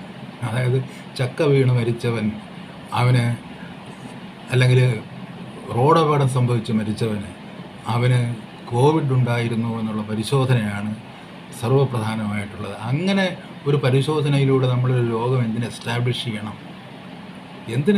ചെയ്യണം? അതായത് പ്യുവറായിട്ട് ഈ രോഗം ഇവിടെയോട്ട് ഇത്ര ആൾ മരിച്ചെന്ന് പറയാൻ നമുക്ക് കഴിയുന്നുണ്ടെങ്കിൽ നമ്മൾ ഈ പറഞ്ഞില്ല ചക്ക വീണ് മരിച്ച ആളിൻ്റെ മൃതദേഹവും അല്ലെങ്കിൽ റോഡപകടത്തിൽ മരിച്ച ആളിൻ്റെ മൃതദേഹവും എടുത്തുകൊണ്ട് വന്നിട്ട് അതിൽ ഇതിൻ്റെ വൈറസിൻ്റെ സ്ട്രാൻഡ് എവിടെയെങ്കിലും പിടിച്ചിട്ടുണ്ടോ എന്ന് നോക്കേണ്ട കാര്യമില്ലല്ലോ. അത്രയ്ക്ക് ദാരിദ്ര്യം എന്താ ഉണ്ടാകുന്നത്? മരണത്തിൻ്റെ കാര്യത്തിൽ എന്തുകൊണ്ടാണ് ഇതിന് ദാരിദ്ര്യം ഉണ്ടായത്? അതൊരു സാമാന്യ ബുദ്ധിക്ക് മനസ്സിലാവുന്ന കാര്യമാണല്ലോ. അത് നമ്മുടെ നിയമസഭാ സാമാജികർക്ക് മനസ്സിലാകാതെ അവരുടെ യുദ്ധക്കളത്തിൽ ഒരു പ്രത്യേക ഐറ്റമായിട്ട് അതെടുത്ത് വെച്ചിട്ട് അങ്ങോട്ടും ഇങ്ങോട്ടും ഈ കല്ലുവാരി എറിഞ്ഞ് വിനോദിക്കുക എന്ന് പറയുന്നത് മനസ്സിലല്ലേ? അതായത് ഈ മനുഷ്യൻ പ്രാണവേദന കൊണ്ട് പിടയുകയാണ് എന്ന് പറയുമ്പോൾ ഈ വലിയ ആളുകൾക്ക് അത് വലിയ തമാശയായിട്ട് തോന്നും. ഇവിടെ പറഞ്ഞില്ല, ഇപ്പോൾ പ്രൈവറ്റ് ബസ്സിൻ്റെ കാര്യം തന്നെ എടുക്കുക. പ്രൈവറ്റ് ബസ്സിൽ കുറേ ജീവനക്കാരുണ്ടായിരുന്നു. അവർ ജീവിച്ചുകൊണ്ടിരുന്ന അതിലൂടെയാണ്. പ്രൈവറ്റ് ബസ്സിന് മുതലാളിമാർ മാത്രമല്ല, ജീവനക്കാരുണ്ടായിരുന്നു, തൊഴിലാളികളുണ്ടായിരുന്നു. അങ്ങനെ എത്ര സിസ്റ്റംസ് ഉണ്ട്, കൊച്ചു സിസ്റ്റംസ് ഉണ്ട് നമ്മൾ കൊച്ചു കേരളം ജീവിച്ചിരുന്നത്. അവിടെയൊക്കെ എന്താണ് അവർ പ്രാണവേദന കൊണ്ട് പിടയുമ്പോഴാണ് അതിൻ്റെ മുകളിൽ കയറി നിന്നുകൊണ്ട് ചക്ക വീണ് മരിച്ച കാര്യവും റോഡപകടത്തിൽ മരിച്ച കാര്യവും ഇതിനകത്ത് ഉൾപ്പെടുമോ എന്നുള്ളതിനെപ്പറ്റി ഒരു തർക്കം നടത്തിയിട്ട് നിങ്ങൾ അങ്ങോട്ടും ഇങ്ങോട്ടും കള്ളം പറയണമെന്നത്. അത് ആരും കള്ളം പറയേണ്ട കാര്യമില്ല. വസ്തുതകൾ പറഞ്ഞില്ലേ. ഇപ്പോൾ ഈ കോവിഡ് മൂലം മരിച്ചവരുടെ എണ്ണം എടുക്കുമ്പോഴത്തേക്ക് ആളെ കിട്ടാൻ ബുദ്ധിമുട്ടായതുകൊണ്ടാണ് ഇങ്ങനെയൊക്കെ ചെയ്യേണ്ടി വരുന്നത്. വളരെ ക്ലിയർ അല്ലേ കാര്യം? ചക്ക തലയിൽ വീണ് മരിച്ച ഒരാൾ, അയാൾക്ക് കോവിഡ് ഉണ്ടായിരുന്നു എന്ന് സമർത്ഥിച്ചിട്ട് അയാളെ കോവിഡ് രോഗിയായിട്ട് എണ്ണണം എന്ന് WHO പറയുന്നു. അതുകൊണ്ട് ഞാൻ അങ്ങനെ എണ്ണി എന്നാണ് ആര് പറയുന്നത്? മെഡിക്കൽ മന്ത്രി പറയുന്നത്. ഇത് പറഞ്ഞില്ലേ, ഇത് നമ്മുടെ എൻ്റെ കടപ്പുറത്ത് പ്രയോഗിക്കുന്ന ഒരു വങ്കാള ഫലിതമാണ്. മനുഷ്യനെ ഞെരിച്ചു കളയുന്നൊരു ഫലിതമാണ്. എന്ന് വെച്ചാൽ മനുഷ്യൻ എങ്ങനെ ജീവിക്കണമെന്നറിയാതെ എങ്ങനെ ആത്മഹത്യയുടെ റിപ്പോർട്ട് ഇന്നുകൊണ്ട് ഒരു കുടുംബത്തിൽ ഒരമ്മയും 2 മക്കളും വിഷം കഴിച്ചു. അതിലൊരു കുഞ്ഞ് അതിന് മരിക്കാനുള്ള സൗഭാഗ്യം പോലും കിട്ടിയില്ല. എന്തുകൊണ്ടാണ് ആളുകളങ്ങനെ ചെയ്യുന്നത്? ദയവ് ചെയ്ത് നിങ്ങളൊന്ന് ആലോചിക്കണം. ഈ നിയമസഭയിൽ ഇരുന്നുകൊണ്ട് നിങ്ങൾ ഫലിതം പറയുമ്പോഴും അങ്ങോട്ടും ഇങ്ങോട്ടും ആക്രമിക്കുമ്പോഴും നിങ്ങളുടെ ശൗര്യം കാണിക്കുമ്പോഴും ഒക്കെ ഈ പറയുന്നത് ഇങ്ങനെ ഒരു അവസ്ഥയിൽ നിന്ന് നമുക്കൊരു മോചനം കിട്ടാൻ മാർഗമുണ്ടോ എന്നുള്ളതാണ്. ഇങ്ങനൊരു സിറ്റുവേഷൻ ഉണ്ടായത് പറഞ്ഞില്ലേ, ഇപ്പോൾ ഒരു ഡിപ്രഷൻ്റെ കാലത്ത് തന്നെയായിരുന്നു ഇതൊക്കെ സംഭവിച്ചത്. ഇല്ലെന്നൊന്നും പറയുന്നില്ല. അത് കഴിഞ്ഞതിന് ശേഷം നമ്മൾ കാര്യങ്ങൾ വേഴ്സൺ ചെയ്യുന്നത് ഈ രോഗം നമ്മളെ പറഞ്ഞില്ലേ ഒരു വല്ലാത്തൊരു തടവറയിലാക്കുകയും ആളുകൾക്ക് അവരുടെ ജീവനോപാധികൾ നഷ്ടപ്പെട്ടു പോവുകയും മരണമല്ല മറ്റൊരു മാർഗവുമില്ല എന്നുള്ള അവസ്ഥയിൽ നിരവധി പേർ ദിനം പ്രതി ആത്മഹത്യ ചെയ്തുകൊണ്ടിരിക്കുകയാണ്. നിങ്ങൾ പറഞ്ഞില്ലേ, ഇപ്പോൾ 200 പേര് കോവിഡ് മൂലം ആത്മഹത്യ മരിച്ചു എന്ന് നിങ്ങളൊരു കള്ളക്കണക്കുണ്ടാക്കി സമ്മതിക്കുന്നു. ആ കള്ളക്കണക്ക് സമ്മതിച്ചാൽ പോലും അതിനേക്കാളേറെ ആൾക്കാർ ഇവിടെ ആത്മഹത്യ ചെയ്യുന്നുണ്ട്. കോവിഡ് ഭീതി കൊണ്ട് ജീവിതം നഷ്ടപ്പെട്ടു പോകുന്നവരുണ്ട്. അത് മനസ്സിലാക്കാനുള്ള ഒരു ഹൃദയസമ്പന്നതയില്ലാത്ത ഒരു വിഭാഗമായി പോയല്ലോ നമ്മുടെ നിയമസഭാ സാമാജികർ എന്നാലോചിക്കുമ്പോഴാണ് ഇതിനെന്താണ് പരിഹാരം എന്നുള്ളതിനെപ്പറ്റി ഒരു ആലോചനയില്ലാതെ ലോക്ക്ഡൗൺ വേണമെങ്കിൽ ഒരു 2 ആഴ്ച കൂടി അങ്ങ് നീട്ടാം എന്ന് പറയുന്ന ആൾക്കത് വളരെ സുഖമുള്ള കാര്യമാണ്. എത്ര കാലം വേണമെങ്കിലും അതങ്ങ് നീട്ടിക്കൊണ്ട് പോകാം. മരിച്ചു കഴിഞ്ഞാൽ അദ്ദേഹത്തിൻ്റെ മരുമോൻ്റെയും മകളുടെയൊക്കെ പടം അച്ചടിക്കാനായിട്ട് ഇവിടെ ഒരുപാട് വാരികകളുണ്ട്. അവർ ഈ കാലഘട്ടത്തിൽ സൗന്ദര്യ സംരക്ഷണം നടത്തുകയായിരുന്നെന്നാണ് വാരിക പറയുന്നത്.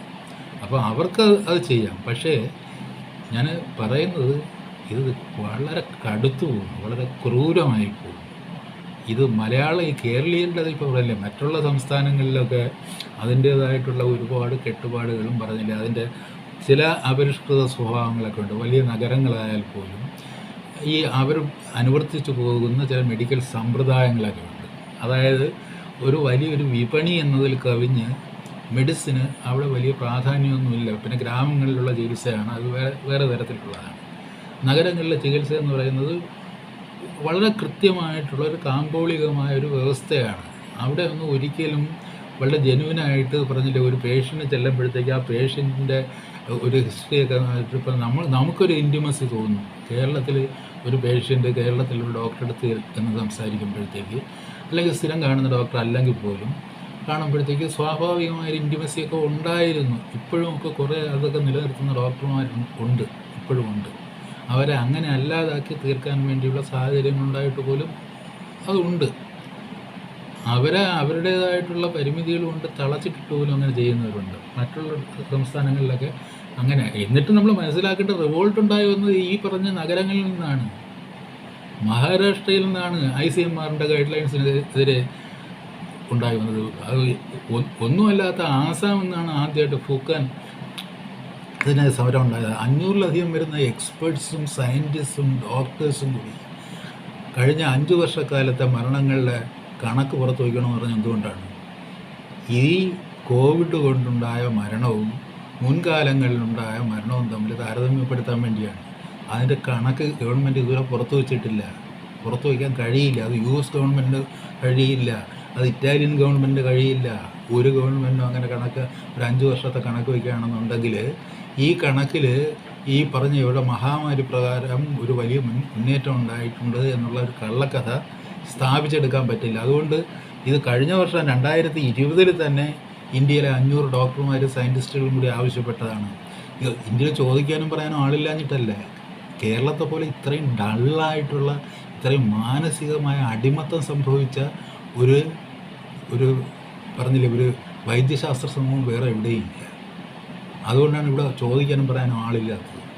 മറ്റുള്ള മിക്കവാറും എല്ലാ സംസ്ഥാനങ്ങളിൽ നിന്നും പൊട്ടിത്തെറിയുണ്ട്. ജാർഖണ്ഡിൽ നിന്ന് പോലും വളരെ ബോൾഡായിട്ട് പറഞ്ഞില്ലേ, ജാർഖണ്ഡ് ഏറ്റവും കൂടുതലുണ്ടായ അത് ഒരു ഡെവലപ്ഡ് ആയിട്ടുള്ള ഒരു സ്റ്റേറ്റ് തന്നെയാണെങ്കിൽ പോലും ഏറ്റവും ഒടുവിലുണ്ടായ ഒരു കൊച്ചു സംസ്ഥാനമാണ്. അവിടെ നിന്ന് പോലും ഒരു വലിയ പൊട്ടിത്തെറി ഉണ്ടായി, ഒരു ചോദ്യമുണ്ടായി. പക്ഷേ സംഭവങ്ങൾ ഈ തീരുമാനിച്ച രീതിക്ക് തന്നെ ജാർഖണ്ഡും ആ വഴിക്ക് തന്നെ പോകേണ്ടി വന്നു, ആ പരികൽപ്പനകളെ തന്നെ അനുസരിക്കേണ്ടി വന്നു. എന്നാലും ഇത് എന്തിന് എന്ന് ചോദിക്കാൻ അവിടെ നിന്ന് ഒരാളുണ്ടായി. ഇവിടെ ഒരാളും ആളുണ്ടാകണ്ട.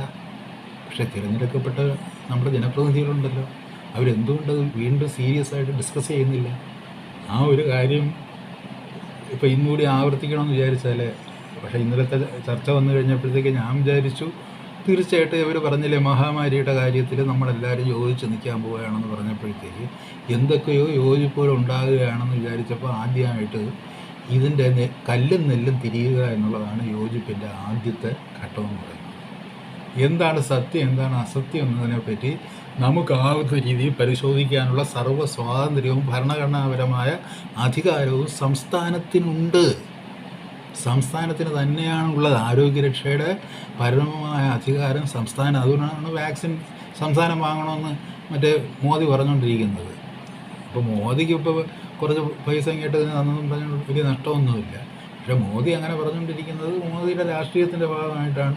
മോദിക്ക് പറഞ്ഞില്ലേ, ഈ മരണം എന്ന് പറയുന്നത് മോദിയെ സംബന്ധിച്ചിടത്തോളം ഈ ഏറ്റവും അധികം ഈ ഒരു കോൺട്രവേഴ്സ്യലായിട്ടുള്ള സിറ്റുവേഷനാണ്. അത് ഒരു രാഷ്ട്രീയ കളിക്കുള്ള ഏറ്റവും പറ്റിയൊരു അവസരമാണ്. അത് രോഗം പിടിപെട്ടുള്ള മരണമായാലും അങ്ങനെ അല്ലാതുള്ള മരണമായാലും പറഞ്ഞില്ലേ. ഇപ്പോൾ എനിക്ക് ഏറ്റവും വലിയ തമാശ തോന്നിയതെന്ന് വെച്ച് കഴിഞ്ഞാൽ, കഴിഞ്ഞ പാർലമെൻറ്റ് സമ്മേളനത്തിലോ മറ്റോ രാജീവ് ഗാന്ധിയുടെ മകൻ രാഹുൽ ഗാന്ധി വളരെ നന്നായിട്ടൊക്കെ പ്രിപ്പയർ ചെയ്ത്, അദ്ദേഹം നേരത്തെ തന്നെ ഈ നേതാവാകാൻ വേണ്ടി ട്യൂഷൻ പഠിക്കുന്നുണ്ടായിരുന്നു. എവിടെ പോയി അങ്ങനെ പ്രത്യേക ക്ലാസ്സൊക്കെ അറ്റൻഡ് ചെയ്ത് ഇങ്ങനെ നേതാവാകാമെന്നുള്ളതിനെ പറ്റിയൊക്കെ ഒരുപാട് കാര്യങ്ങളൊക്കെ പഠിച്ചിട്ടാണ് വന്നിട്ട് പാർലമെൻറ്റിൽ അദ്ദേഹം ഒരു പ്രസംഗം നടത്തി വളരെ ഉജ്ജ്വലമായ പ്രസംഗമായിരുന്നു. പ്രസംഗത്തിൻ്റെ അവസാനമായപ്പോഴത്തേക്ക് ഒരുപാട് പേര് കൈയിടിക്കുകയും എണീറ്റ് നിന്ന് ബഹളം കാണിക്കുകയും ഒക്കെ ചെയ്തു. വളരെ ഉജ്ജ്വലമായ പ്രസംഗം. അപ്പോൾ അദ്ദേഹത്തിന് തന്നെ തോന്നി എൻ്റെ പ്രസംഗം വളരെ ഗംഭീരമായിരുന്നു.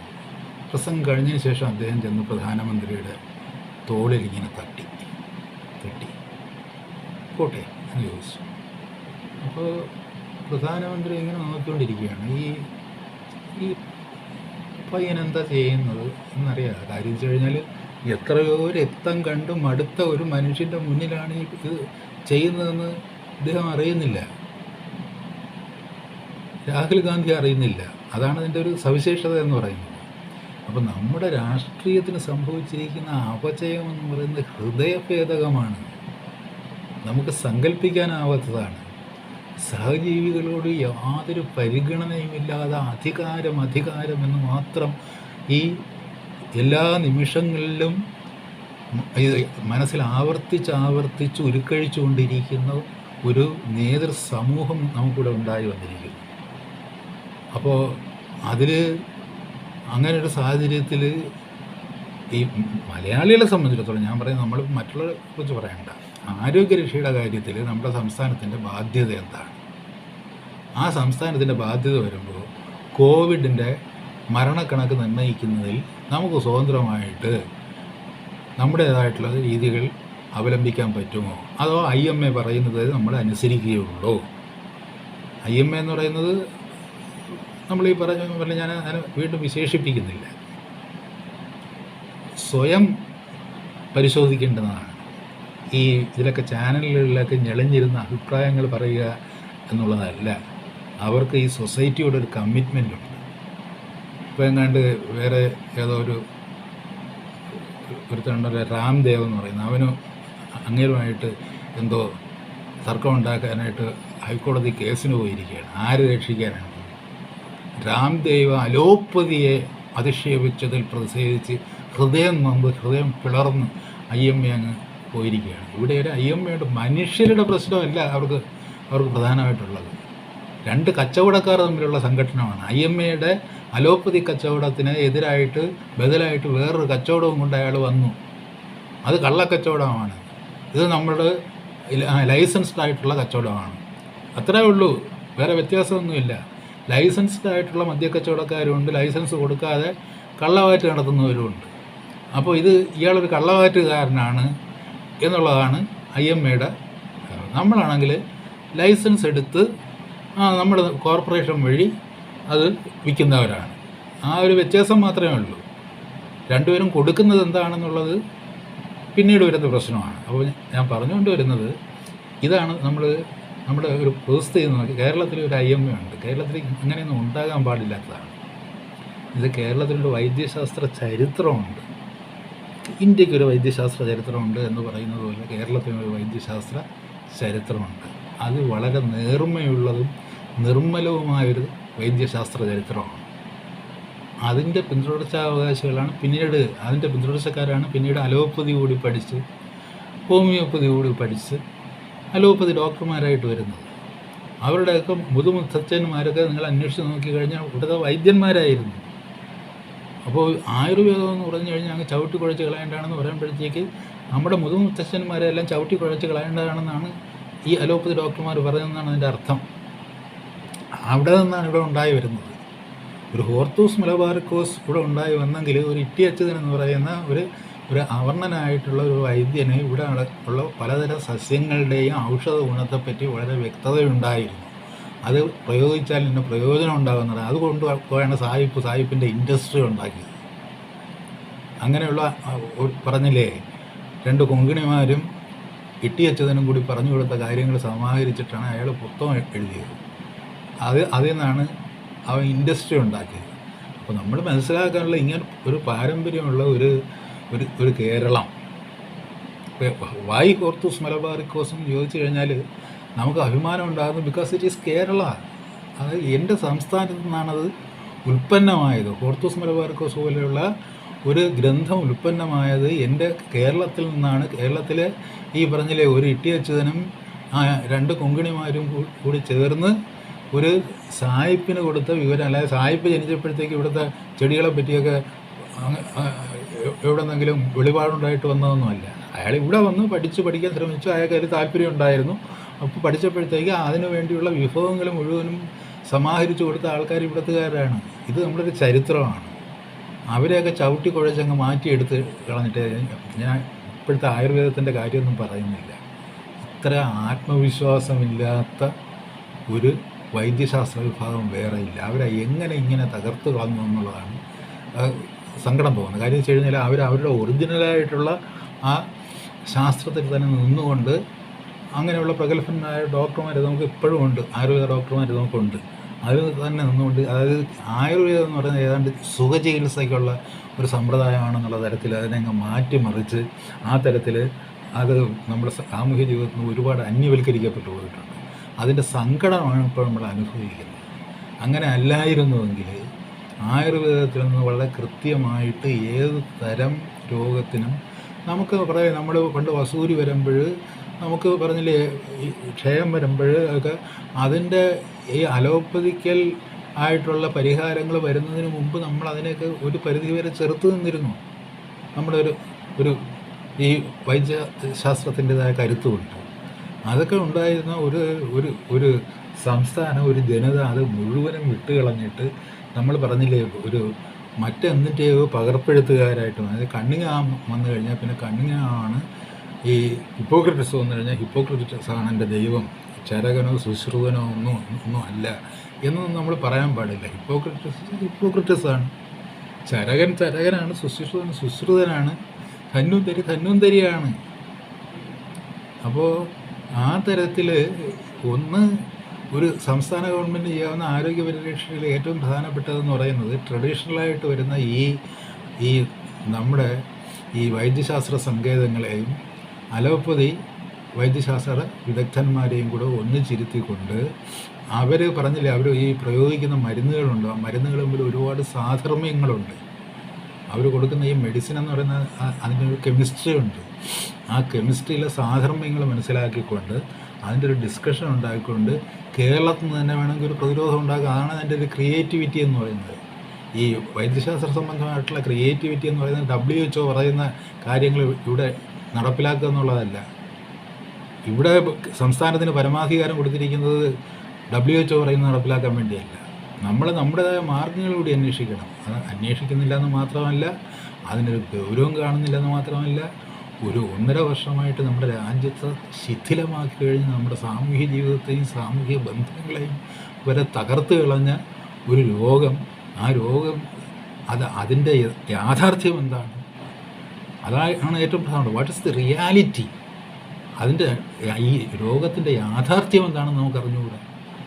അതിനെപ്പറ്റി പരമാവധി പഠിച്ചിട്ട് അതിനെ പ്രതിരോധിക്കുക എന്ന് പറയുന്നതാണ് ഈ സമയത്ത് കേരളത്തിൻ്റെ ഏറ്റവും വലിയ ഉത്തരവാദിത്വം. അതിൽ കവിഞ്ഞ് വലിയ ഉത്തരവാദിത്വമൊന്നും ഇല്ല. വേറെ വലിയ ഉത്തരവാദിത്വത്തിൻ്റെ കഥകളൊന്നും നമ്മൾ ആരുടെടുത്തും പറയണ്ട. ഏറ്റവും പ്രധാനപ്പെട്ട ഉത്തരവാദിത്വം എന്ന് വെച്ചാൽ മനുഷ്യൻ്റെ ജീവൻ സംരക്ഷിക്കുക എന്നുള്ളതാണ്, ജീവിതം സംരക്ഷിക്കുക എന്നുള്ളതാണ്.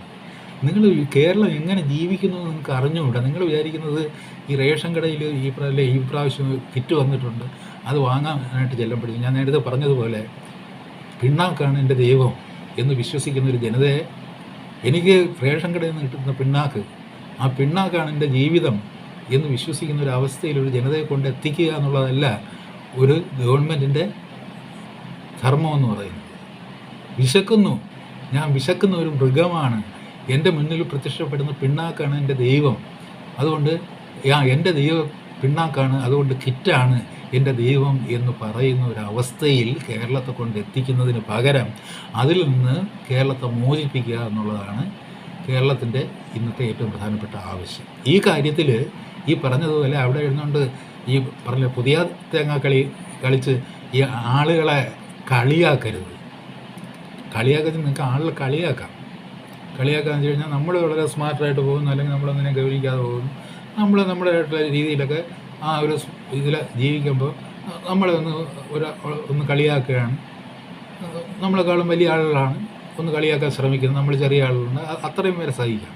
പക്ഷേ ഇത് നമ്മൾ വെന്ത് നടക്കുമ്പോൾ കേരളത്തിലെ 80% ജനങ്ങളും വെന്ത് നടക്കും. മധ്യവർഗം എന്ന് പറയുന്നൊരു വർഗമുണ്ട്, നമ്മൾ മനസ്സിലാക്കും. നിങ്ങളിപ്പോൾ ഈ പിരിവിൻ്റെ കണക്ക് വരുമ്പോഴത്തേക്ക് ഇന്ന കോപ്പറേറ്റീവ് സൊസൈറ്റിയിൽ നിന്ന് ഇത്ര കോടി രൂപ, ഇന്ന അർബൻ ബാങ്കിൽ നിന്ന് ഇത്ര കോടി രൂപ, മറ്റേ ബാങ്കിൽ നിന്ന് അത്രയും കോടി രൂപ, ഇന്നയാൾ റിട്ടയർഡ് പ്രൊഫസർ 5 ലക്ഷം രൂപ, ഇങ്ങനെ കുറേ പേര് സംഭാവന എന്ന് വെച്ചാൽ ഇതല്ല കേരളം എന്ന് പറയുന്നത്. ഇതൊരു അഫ്ലുവൻ ക്ലാസ്സാണ്. അഫ്ലുവൻ ക്ലാസ് എന്ന് വെച്ചാൽ ഈ സാധാരണ ജീവനക്കാരുടെ കാര്യം പറയുന്നില്ല. അവരുടെ ഈ പിച്ചച്ചട്ടിയിൽ നിന്ന് എടുത്ത് കാശെടുത്ത് കൊടുക്കുകയാണ്. അത് വേറെ ചില കമ്മിറ്റ്മെൻറ്റിൻ്റെ പേരിൽ കൊടുക്കുകയാണ്. പക്ഷേ ഈ പറയുന്ന ഒരു അഫ്ലുവൻ ക്ലാസ് അല്ല, നിങ്ങൾ വിചാരിക്കുന്ന ഒരു അഫ്ലുവൻ ക്ലാസ് അല്ല ജീവിതം എന്ന് പറയുന്നത്. അത് ഒരു 1.5% പോലും ആൾക്കാരങ്ങനെ ഇല്ല. അവർ ഈ പറയുന്ന ഈ സോക്കാൾഡ് അഫ്ലുവൻ ക്ലാസ് എന്ന് പറയുന്നത് തന്നെ എന്താണ്? എല്ലാം പണയപ്പെടുത്തിയിട്ട് ജീവിതം പണയപ്പെടുത്തി ആഘോഷിക്കുന്നവരാണ്. നമ്മുടെ ദുരന്തത്തെ പറ്റി അറിയണം. അതിന് താഴെയുള്ള മധ്യവർഗം, ഉപരിമധ്യവർഗം, തൊഴിലാളി വർഗം, അങ്ങനെ വരുമ്പോഴത്തേക്ക് വർക്കിംഗ് ക്ലാസ് എന്ന് പറയും. ഞാനിപ്പോൾ ഇന്ന് വരുമ്പോഴും ഞാൻ വളരെ രസകരമായൊരു കാഴ്ചയുണ്ട്. അതായത് സൂപ്പർവൈസർ മുഖം മൂടിയൊക്കെ വെച്ച് അവിടെ നിന്ന് കാര്യങ്ങൾ നോക്കിക്കൊണ്ടിരിക്കുന്നു. പണിക്കാർക്ക് മുഖം മൂടിയൊന്നുമില്ല. കൽപ്പണിക്കാർക്ക് അവർ സിമെൻറ്റ് കുഴയ്ക്കുന്നു, അടിക്കുന്നു. അവർ യാതൊരു മുഖം മൂടിയില്ല. അങ്ങനെ മുഖം മൂടി ഇല്ലാതെ ജോലി ചെയ്യുന്ന പണിക്കാരുണ്ട്, കൽപ്പണിക്കാരുണ്ട്, സാധാരണ തൊഴിലാളികളുണ്ട്. പിന്നെ ഇതിൽ പറഞ്ഞില്ലേ, ഇപ്പോൾ തൊഴിലാളികളാകുമ്പോഴത്തേക്ക് ഇത്രയും വലിയ ദുരഭിമാനമൊന്നുമില്ല. കാര്യം വെച്ച് കഴിഞ്ഞാൽ വേറൊരു തരത്തിൽ അവരുടെ ജീവിതം ഇതാണ് എന്ന് എല്ലാവർക്കും അറിയാവുന്നതുകൊണ്ട് ദുരഭിമാനത്തിൻ്റെ പ്രശ്നങ്ങളില്ല. ഒരു മധ്യവർഗ ഉപരിവർഗ വിഭാഗത്തിൽ ഇപ്പോൾ ഈ സ്ത്രീകൾ ആത്മഹത്യ ചെയ്യുന്നതെന്നൊക്കെ പറയുമ്പോഴത്തേക്ക് അവർക്ക് തന്നെ അടുത്ത വീട്ടിലോട്ട് കടം ചോദിക്കുന്നതിനൊരു പരിമിതിയുണ്ട്. ഒരു പ്രാവശ്യം ചോദിച്ച് തിരിച്ചു കൊടുക്കാതിരിക്കുക, 2 പ്രാവശ്യം ചോദിച്ച് തിരിച്ചു കൊടുക്കാതിരിക്കുക, 3ാമത്തെ പ്രാവശ്യം ആകുമ്പോൾ അവർ വീട്ടിൽ കയറി ഒളിച്ച് അവസാനം അവർ ഇല്ലാതായിത്തീരും. അങ്ങനെ ഒരുപാട് സംഭവങ്ങൾ കേരളത്തിൽ നടക്കുന്നുണ്ട്. അപ്പോൾ ഇതൊന്നും മനസ്സിലാക്കാതെ നമ്മുടെ വീട്ടിൽ സുഖശീതളമായ ആ ശയ്യയിലിരുന്നു കൊണ്ട് നമ്മൾ ഈ പറഞ്ഞില്ലേ മോഹൻലാലിൻ്റെയും മമ്മൂട്ടിയുടെയും ആട്ടവും പാട്ടും കൂത്തും ഒക്കെ കേട്ട് അങ്ങനെ സുഖിച്ച് പറഞ്ഞാൽ ഈ പറഞ്ഞില്ലേ, ഇപ്പോൾ സിനിമ എന്ന് പറയുന്നത് ഇതുപോലൊരു ഇൻഡസ്ട്രിയാണ്. എന്നുവെച്ചാൽ അതിൽ ഈ കള്ളപ്പണത്തിൻ്റെ കണക്ക് തീർക്കാൻ വേണ്ടി കോടികൾ താരത്തിനുള്ള പ്രതിഫലം എന്ന് ഇരിക്കുന്ന സാമൂഹിക വിരുദ്ധന്മാരായിട്ടുള്ള ആൾക്കാരാണ് അതിന് നേതൃത്വം കൊടുക്കുന്നത്. നമ്മുടെ താരങ്ങൾ, ഏറ്റവും വലിയ താരങ്ങളെന്ന് പറയുന്നതാണ് ഏറ്റവും വലിയ കള്ളപ്പണത്തിൻ്റെ വക്താക്കൾ. അതായത് വലിയ കള്ളപ്പണം ഈ മണി ലോണ്ടറിങ്ങിൻ്റെ ഒരു ഒരു ഒരു മുഖ്യ അത്താണികളാണ് ഈ പറയുന്ന പ്രധാനപ്പെട്ട താരങ്ങളെന്ന് പറയുന്നത്. ഇപ്പോൾ ഇന്ന ആളിന് ഒരു സിനിമയിൽ അഭിനയിച്ചതിന് 10 കോടി രൂപ കൊടുത്തു എന്ന് പറയുമ്പോൾ അവിടെ നടക്കുന്ന മണി ലോണ്ടറിങ്ങിൻ്റേതായ മറ്റൊരു മറ കൂടി അതിനകത്തുണ്ട്. അവരെക്കുറിച്ചല്ല ഞാൻ പറയുന്നത്. ഈ ഇൻഡസ്ട്രിയുമായിട്ട് ബന്ധപ്പെട്ട് ജീവിക്കുന്ന ഒരുപാട് ആൾക്കാരുണ്ട്. അങ്ങനെ പല തരത്തിലുള്ള ആൾക്കാരുണ്ട്. അവരെക്കുറിച്ചൊന്നും യാതൊരു ചിന്തയില്ല. ഇതങ്ങനെ അങ്ങ് നീണ്ടുപോകും. നമുക്ക് കുറച്ച് കാശിങ്ങനെ കിട്ടിക്കൊണ്ടിരിക്കുന്നു. ഏതെങ്കിലും സോഴ്സിൽ കൂടെ നമുക്ക് ചില വരുമാനങ്ങൾ ഉണ്ടായിക്കൊണ്ടിരിക്കും. അതിനെല്ലാം നമ്മൾ കിറ്റിൻ്റെ രൂപത്തിലാക്കി ആളെ കണ്ടിരിക്കും. വരുമ്പോഴത്തേക്ക് വിശക്കുന്ന കാള, അവന് പൊൻകുന്നം മർക്കിയുടെ മണിയങ്കാളയെ പറ്റി ആലോചിച്ച് പോവുകയാണ്. ആ മണിയങ്കാളയിൽ ഒരു ഭയങ്കര സ്നേഹം തോന്നും. മണിയങ്കാളയിൽ നമുക്ക് കർഷകനും കാളയും തമ്മിലുള്ള ബന്ധമാണ്. ഇവിടെ അതല്ല. ഇവിടുത്തെ ഈ ഉടമയായിട്ടുള്ള ഭരണാധികാരിയും ഈ പിണ്ണാക്ക് കൊണ്ട് വരുമ്പോഴത്തേക്ക് പിളർന്നു കൊടുക്കുന്ന സാധാരണക്കാരനെന്ന് പറയുന്ന ഈ കാളയും തമ്മിലുള്ള ആ ഒരു അകലം നമ്മളൊന്ന് ആലോചിച്ച് നോക്കുക. നമ്മൾ എന്തുമാത്രം മാനുഷികമായി അധപ്പതിച്ചിരിക്കുന്നു. ഇങ്ങനെ തീറ്റാവുന്ന ഒരു സാധനമാണ് മനുഷ്യൻ എന്ന് നിങ്ങൾ കരുതുന്നു. ഇങ്ങനെ തീറ്റാവുന്ന ഒരു സാധനമാണ്. അതുകൊണ്ടാണല്ലോ പറയുന്നത്, രാഹുൽ ഗാന്ധി പറഞ്ഞത് എല്ലാവർക്കും 6000 രൂപ മണി ഓർഡർ അയച്ചു കൊടുക്കും, വീട്ടിൽ ഇരുന്നാൽ എല്ലാവരും വീട്ടിനുള്ളിൽ ഇരുന്നാൽ മതി. അത് നേരത്തെ പറഞ്ഞാണ് എല്ലാവരും ഇരുത്താൻ വേണ്ടിയുള്ള, വീട്ടിനുള്ളിൽ ഇരുത്താൻ വേണ്ടി ഇരുന്ന് തന്നെ മരിക്കുന്ന ഒരു ജീവിതം നമുക്ക് തരാം എന്ന് വാഗ്ദാനം ചെയ്യുന്ന ഒരു വ്യവസ്ഥ വരുന്നുണ്ട് കോവിഡാനന്തര കാലത്ത്. അതിൻ്റെ കാര്യങ്ങളാണ് നമ്മൾ കേട്ടുകൊണ്ടിരിക്കുന്നത്. അപ്പോൾ ഞാൻ പറഞ്ഞുകൊണ്ടിരിക്കുന്നത്, നിങ്ങൾക്ക് ഹൃദയമുണ്ടാകണമെന്ന് ഞാൻ പറയുന്നില്ല. പക്ഷേ നിങ്ങളുടെ പൂർവികർ, നിങ്ങളുടെ പിതാമഹന്മാർ, പ്രപിതാമഹന്മാർ, പിതാമഹികൾ, പ്രപിതാമഹികൾ, അവരെങ്കിലും ഹൃദയമലിവുള്ള മനുഷ്യരായിരുന്നു നിങ്ങൾ ഓർക്കണം. അവരുടെ അവസ്ഥയിലൊന്നും നിങ്ങൾക്ക് എത്തിപ്പെടാൻ പറ്റില്ല. അവർ വേറൊരു ലോകമായിരുന്നു. അവർ വേറൊരു ജീവിത സമ്പ്രദായമായിരുന്നു, മറ്റൊരു ജീവിത അനുഭവമായിരുന്നു. നമുക്ക് വൈകാരികമായ ജീവിതത്തിൻ്റെ ഒരു ശ്രേഷ്ഠ സമ്പത്ത് പകർന്നു തന്നിട്ട് പോയ ഒരു തലമുറയാണ്. ആ തലമുറയെ നിന്ദിക്കുന്നതിന് പരിമിതികളുണ്ട്. അതുകൊണ്ട് നിങ്ങൾ നിയമസഭ ഇരുന്നുകൊണ്ട് ഈ പുതിയ തേങ്ങ കളി കളിക്കുമ്പോൾ നിങ്ങൾ ആരെയാണ് അപഹസിക്കുന്നതെന്ന്, എന്തിനെയാണ് നിങ്ങൾ തകർക്കുന്നതെന്ന് നിങ്ങൾ ആലോചിക്കണം. എല്ലാം കളിവട്ടമല്ല. പിണറായി വിജയന് കരുതുന്ന പ്രസംഗിക്കാൻ വേണ്ടിയല്ല ഇതൊക്കെ ഉണ്ടാക്കിയിരിക്കുന്നത്. അത് നമ്മൾ മനസ്സിലാക്കണം. നിങ്ങൾക്ക് ചില ഉത്തരവാദിത്വം ഉണ്ടാകും. നിങ്ങളുടെ പ്രാഥമികമായ ഉത്തരവാദിത്വം ഇതാണ്. ഇപ്പോൾ നമ്മൾ നേരിടുന്ന പ്രതിസന്ധി എന്ന് പറയുന്നത് ലോക്ക്ഡൗൺ ഒരു വലിയ പ്രതിസന്ധിയാണ്. അതുകൊണ്ടാണ് 3 ഡോക്ടർമാരോട് ഇന്നലെ ഒരു പ്രസ്താവന എടുത്ത ലോക്ക്ഡൗൺ പിൻവലിക്കണം. അവർ സാമൂഹ്യ പ്രവർത്തകരും രാഷ്ട്രീയ പ്രവർത്തകരൊന്നുമല്ല. അവർക്കത് പറയേണ്ട കാര്യവുമില്ല. അത് പറയേണ്ട ഇപ്പോൾ പറഞ്ഞില്ല. ഇപ്പോൾ ഈ മന്ത്രിസഭയുടെ ഇതിൻ്റെ പ്രസ് കോൺഫറൻസ് നടത്തുമ്പോഴത്തേക്ക് ആരോഗ്യകാര്യങ്ങൾ പറയേണ്ട കാര്യങ്ങളും കൂടി പറയുന്ന മുഖ്യമന്ത്രിയാണ്. റവന്യൂ സംബന്ധമായിട്ടുള്ള കാര്യങ്ങൾ പണ്ട് ചന്ദ്രശേഖരനെ കുറേ ആൾ കൊണ്ടിരുത്തുമായിരുന്നു. റവന്യൂ സംബന്ധമായ കാര്യങ്ങളാണ് ഈ തരത്തിലുള്ള ഈ കാര്യങ്ങളെന്ന് പറഞ്ഞാൽ കടയടപ്പും തുറപ്പും എന്നൊക്കെ പറയും. അത് പറയേണ്ട റവന്യൂ മന്ത്രിയുടെ മൂക്കും വായും കെട്ടി അവിടെ ഇരുത്തിയിട്ട് ഞാൻ പറയാമെന്ന് പറയുന്ന ഒരാളെല്ലാം പറഞ്ഞോട്ടെ, അതിൽ കുഴപ്പമില്ല. ഞാൻ പറയുന്നത് ഇത് നിങ്ങൾ പറഞ്ഞില്ലേ, ഇപ്പോഴത്തെ ഒരു അടിയന്തര ആവശ്യം എന്നുള്ള നിലയിൽ ഇപ്പോൾ കുട്ടികൾക്ക് വിദ്യാഭ്യാസം കിട്ടുന്നതെന്ന് പറയാൻ നമ്മൾ എന്തിനാണ് ഇങ്ങനെയൊക്കെ ഈ പൊങ്ങച്ചം പറയുന്നത്? ഇപ്പോൾ നമ്മുടെ കാലത്ത് ഇത്രയും ഹൈടെക് സ്കൂളുകളുണ്ടാക്കി, ഇൻഫ്രാസ്ട്രക്ചർ വേണ്ടോളം ഉണ്ട്, ഇല്ലാതെന്ന് ഞാൻ പറയുന്നില്ല. അതേസമയം വളരെ ദരിദ്രമായ അവസ്ഥയിലുള്ള സ്കൂളുകളും ഉണ്ട്. അതുകൊണ്ട് അതൊന്നും ആരുടെയും കുറ്റമല്ല. അത് ഏതെങ്കിലും ഒരു പ്രത്യേക ഗവൺമെൻറ്റിൻ്റെയോ അല്ലെങ്കിൽ ഒരു പ്രത്യേക ഒരു സംവിധാനത്തിൻ്റെയോ കുറ്റമല്ല. അതൊക്കെ പതുക്കെ നമ്മൾ കവർ ചെയ്യാനായിട്ട് ശ്രമിക്കും. അതൊന്നും അല്ല. ആൾപ്പാർപ്പില്ലാത്ത വലിയ ഹൈടെക് കെട്ടിടങ്ങൾ നമുക്ക് എന്തിനാണ് എന്നുള്ളതാണ്. മനുഷ്യന് കാലുകുത്താൻ ഇടമില്ല കഴിയാത്ത തരത്തിലുള്ള ഹൈടെക് കെട്ടിടങ്ങൾ ഉണ്ടാക്കി ഇൻഫ്രാസ്ട്രക്ചർ നമ്മൾ ഡെവലപ്പ് ചെയ്യുകയും ഇൻഫ്രാസ്ട്രക്ചറിൽ മനുഷ്യജീവിയെ കാണാനില്ലാതെ വരികയും അവരെല്ലാം വീടിനുള്ളിലാകുകയും ചെയ്യുന്ന ഒരവസ്ഥ എന്തിനാണ് എന്നാണ് നമ്മൾ ആലോചിക്കേണ്ടത്.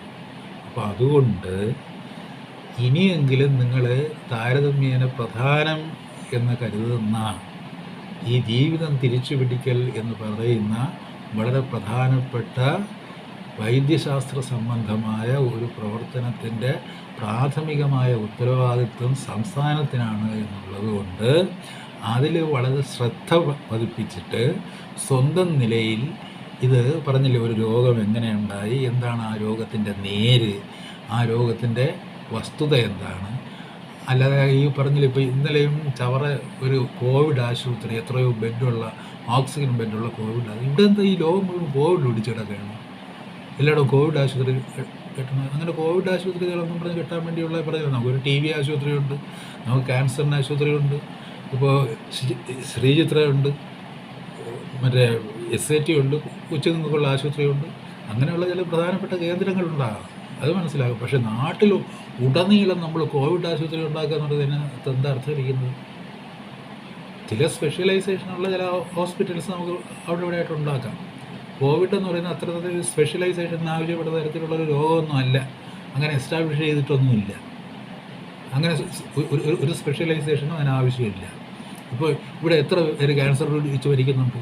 ഇന്നലെ 216 പേര് മരിച്ചെന്ന് പറഞ്ഞു. ഇന്നലെ ക്യാൻസർ പിടിച്ച് എത്ര പേര് മരിച്ചിട്ടുണ്ടെന്നുള്ള കണക്ക് നിങ്ങളുടെ കയ്യിലുണ്ടോ?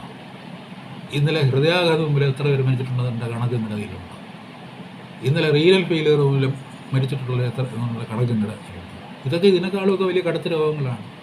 അതിനെല്ലാം നമ്മൾ ഓരോ ഈ എല്ലാ ഗ്രാമങ്ങളിലും എല്ലാ കവലകളിലും ഓരോ ആശുപത്രി നമ്മൾ ഉണ്ടാക്കിയിട്ട് കാര്യമില്ല. അല്ലെങ്കിൽ ആ റൂട്ടിൽ കൂടെ വേണം എല്ലാം സഞ്ചരിക്കേണ്ടത് എന്ന് നിർബന്ധം പിടിക്കുന്നത് WHO താല്പര്യമാണ്. ശരിയാണ്. നമ്മളിപ്പോൾ ഒരു ഇൻ്റർനാഷണൽ ലെവലിൽ നമ്മൾ റിലേഷൻസ് നമ്മൾ ഉണ്ടാകുമ്പോഴത്തേക്ക് നമുക്കൊരു ഫ്ലൈറ്റ് ടിക്കറ്റ് കിട്ടേണ്ടി വരുമ്പോഴത്തേക്ക് അവർ ചിലപ്പോൾ ചോദിക്കും വാക്സിനേഷൻ നടത്തിയിട്ടുണ്ടോ. പണ്ടും ചോദിക്കുമല്ലോ, ഇപ്പോഴും ചോദിക്കും. ഇനോക്കുലേഷൻ സർട്ടിഫിക്കറ്റ് ഇപ്പോഴും പുറത്ത് പോകുന്നിടത്ത് ചോദിക്കാറുണ്ട്, പലതിൻ്റെയും സർട്ടിഫിക്കറ്റ് ചോദിക്കാറുണ്ട്. അപ്പോൾ അന്യരാജ്യങ്ങളിലേക്ക് പോകുമ്പോൾ അങ്ങനെ ഒരു സർട്ടിഫിക്കറ്റ് ആവശ്യമുള്ളത് വരുന്നതിൻ്റെ കൂട്ടത്തിൽ ഇനി കോവിഡിൻ്റെ ഒരു സർട്ടിഫിക്കറ്റ് കൂടെ വേണ്ടി വരുമായിരിക്കും. അതിനപ്പുറം ഒരു പ്രാധാന്യം ഈ കോവിഡ് എന്ന് പറയുന്ന ഒരു സംഭവത്തിന് കേരളത്തിൻ്റെ ജീവിതത്തിൽ ഒരു ചലനവും ഉണ്ടാക്കാൻ പറ്റിയിട്ടില്ല. കേരളത്തിൻ്റെ ഈ മരണ നിരക്കിൽ ഒരു ചലനവും ഉണ്ടാക്കാനായിട്ട് കോവിഡിന് പറ്റിയിട്ടില്ല. അതൊരു വസ്തുതയാണ്. നിങ്ങൾ മനസ്സിലാക്കി അത് പഠിച്ചിട്ട് അതിന് ഒത്തു കാര്യങ്ങൾ മുന്നോട്ട് നീക്കണം എന്നുള്ള കാര്യമാണ് പറഞ്ഞത്. അപ്പോൾ അത് കേട്ടിട്ട് അത് ഒരു തമാശ പോലെ, മെഡിക്കൽ മന്ത്രിക്ക് അതൊരു തമാശ പോലെ അത് ഞങ്ങളെ ഇകഴ്ത്താൻ ശ്രമിക്കുകയാണ്. അപ്പോൾ അങ്ങനെയല്ല, നിങ്ങളെ പുകഴ്ത്താൻ ശ്രമിക്കുകയാണെന്ന് മുനീർ. അയാൾ പറയുന്നത് എന്താണെന്ന് അയാൾക്ക് തന്നെ അറിഞ്ഞില്ല. അയാൾ വീതം വെപ്പിൻ്റെ കഥയാണ് പറയുന്നത്. അതിനിടയ്ക്ക് വീതം വെപ്പിൻ്റെ കഥയാണ് അയാൾ പറയുന്നത്. എന്താണിത്? ശരിക്കും പറഞ്ഞാൽ നമ്മൾ ഇങ്ങനെ ഒരു ഒരു ഒരു അവസ്ഥയിൽ ജീവിക്കാൻ നിർബന്ധിതരായി തീർന്നു എന്നുള്ള രീതിയിൽ നമ്മളെ ശപിച്ചു പോകുന്ന ഒരു കാലമാണ്. നിങ്ങളുടെ ഒരു പറയുന്ന മനുഷ്യൻ്റെ കഷ്ടപ്പാടുകൾ എന്നത് മനസ്സിലാക്കുക, അത് പരിഹരിക്കാനുള്ള പ്രായോഗിക മാർഗങ്ങൾ എന്താണെന്ന് വേണ്ടത്ര കൂടിയാലോചനകൾ നടത്തുക. കോവിഡ് ആലോചനാ യോഗങ്ങൾ കഴിഞ്ഞതിന് ശേഷമാണ് ഇദ്ദേഹം പുറത്തേക്ക് വിടുന്നത്. സാധാരണഗതിയിൽ നമ്മുടെ മുഖ്യമന്ത്രി കോവിഡിനെ പറ്റി എന്തോ ആലോചിക്കുന്നത്, എല്ലാ ദിവസവും കോവിഡിനെ പറ്റി ആലോചിച്ചിട്ട് അതിൻ്റെ ഒരു കണക്കെടുത്തിട്ട് ഈ പുറത്ത് വന്നിട്ട് അതിൻ്റെ കണക്ക് പറഞ്ഞിട്ട് എന്താ അവിടെ ഉണ്ടാകുന്നത്? ഒന്ന് നമ്മൾ പറഞ്ഞില്ലേ, ഞാൻ പറഞ്ഞത് തന്നെ വീണ്ടും പറയുന്നത് ഞാൻ അവിടെ നിർത്തിയിട്ട് ഞാൻ വേറൊരു ടോപ്പിക്കിലോട്ട് മാറാനായിട്ട് ഉദ്ദേശിക്കുകയാണ്. അപ്പോൾ ഇന്നെന്തായാലും തുടങ്ങി വെച്ചേ പറ്റും. തുടങ്ങി വയ്ക്കുമ്പോൾ അതിൽ പ്രധാനമായിട്ട് വരുന്നത്, നാളെ ബാലഗോപാലൻ ബഡ്ജറ്റ് അവതരിപ്പിക്കുമ്പോൾ പ്രധാനമായിട്ട് ബഡ്ജറ്റിന് ഒരു കൃത്യമായ പ്രത്യയശാസ്ത്ര നയമുണ്ടാകണം. ഇതിപ്പോൾ ഒരു CPM മന്ത്രിസഭയാണെന്നൊന്നും ഞാൻ പറയുന്നില്ല, ഇടതുപക്ഷ മന്ത്രിസഭയാണെന്നും ഞാൻ പറയുന്നില്ല, ഇടതുപക്ഷ ജനാധിപത്യ മന്ത്രിസഭയാണെന്നും ഞാൻ പറയുന്നില്ല. ഇടതുപക്ഷം എന്താണെന്നും ഇടതുപക്ഷ ജനാധിപത്യം എന്ന് പറഞ്ഞാൽ ഇടതുപക്ഷ ജനാധിപത്യ ഒരു സംഘടന എന്ന് പറഞ്ഞാൽ എന്താണെന്നും കമ്മ്യൂണിസ്റ്റ് പ്രസ്ഥാനം എന്താണെന്നും ഉള്ളതിനെ പറ്റിയുള്ള ഒരു ചർച്ചയ്ക്കൊന്നും ഞാൻ മുതിരുന്നില്ല. പക്ഷേ ഏത് മന്ത്രിസഭ ആയാലും ഇപ്പോൾ പറഞ്ഞില്ലേ, ഇപ്പോൾ മോദിക്ക് ഒരു ബഡ്ജറ്റ് ഉണ്ടാക്കാം, നിർമ്മല സീതാരാമൻ ഒരു ബഡ്ജറ്റ് ഉണ്ടാക്കുമ്പോൾ മോദിക്ക് വളരെ ഫ്രീ ആയിട്ട് പറയാം, ഞാൻ പൊതുമേഖലാ സ്ഥാപനങ്ങൾ വിൽക്കാൻ പോവുകയാണ് എന്ന് മോദിക്ക് ധൈര്യമായിട്ട് പറയാം. എന്നുവെച്ചാൽ മോദിയുടെ ഐഡിയോളജി അതാണ്. അതായത് വൻകിടക്കാർക്ക് വേണ്ടി ഈ രാജ്യത്തിൻ്റെ പൊതുവായുള്ള സ്വത്തുക്കൾ വിറ്റ് അങ്ങനെ പൊതുമേഖലാ ആസ്തി എന്ന് പറയുന്നതിനെ ചുരുക്കിക്കൊണ്ടുവരിക. പൊതുമേഖലാ ആസ്തി എന്ന് പറഞ്ഞാൽ എന്താ അർത്ഥം? പൊതുമേഖല എന്ന് പറഞ്ഞാൽ എനിക്ക് നിങ്ങൾക്ക് അവകാശമുള്ള ആസ്തിയാണ്, എൻ്റെയും നിങ്ങളുടെയും ആസ്തിയാണ്. ആ ആസ്തി ചുരുക്കിക്കൊണ്ടുവന്ന് ഇല്ലാതാക്കി അതെല്ലാം ഞാൻ വിൽക്കും എന്ന് പറയുന്നത് അതൊരു പ്രത്യയശാസ്ത്രപരമായ നിലപാടാണ്. മുതലാളിത്തത്തിന് ഞാൻ എൻ്റെ രാജ്യത്തെ വഴക്കി കൊടുക്കുന്നു, എൻ്റെ രാജ്യം മുതലാളിമാർക്കായിട്ട് ഞാൻ വിൽക്കുന്നു, എൻ്റെ രാജ്യം ഞാൻ മുതലാളിത്തത്തിന് വിറ്റിട്ട് അതിന് കിട്ടുന്ന ഒരു കമ്മീഷൻ കൊണ്ട് ഞാനും എൻ്റെ കക്ഷിയും നിലനിൽക്കുകയും ഒരുപക്ഷെ അവർ വീണ്ടും എന്നെ ഭരണാധികാരിയായി പ്രതിഷ്ഠിക്കുകയും ഞാൻ വീണ്ടും ഭരിക്കുകയും ചെയ്യും, അല്ലെങ്കിൽ എനിക്ക് വേറൊരു അമാത്യനായിരിക്കും വരുന്നത്.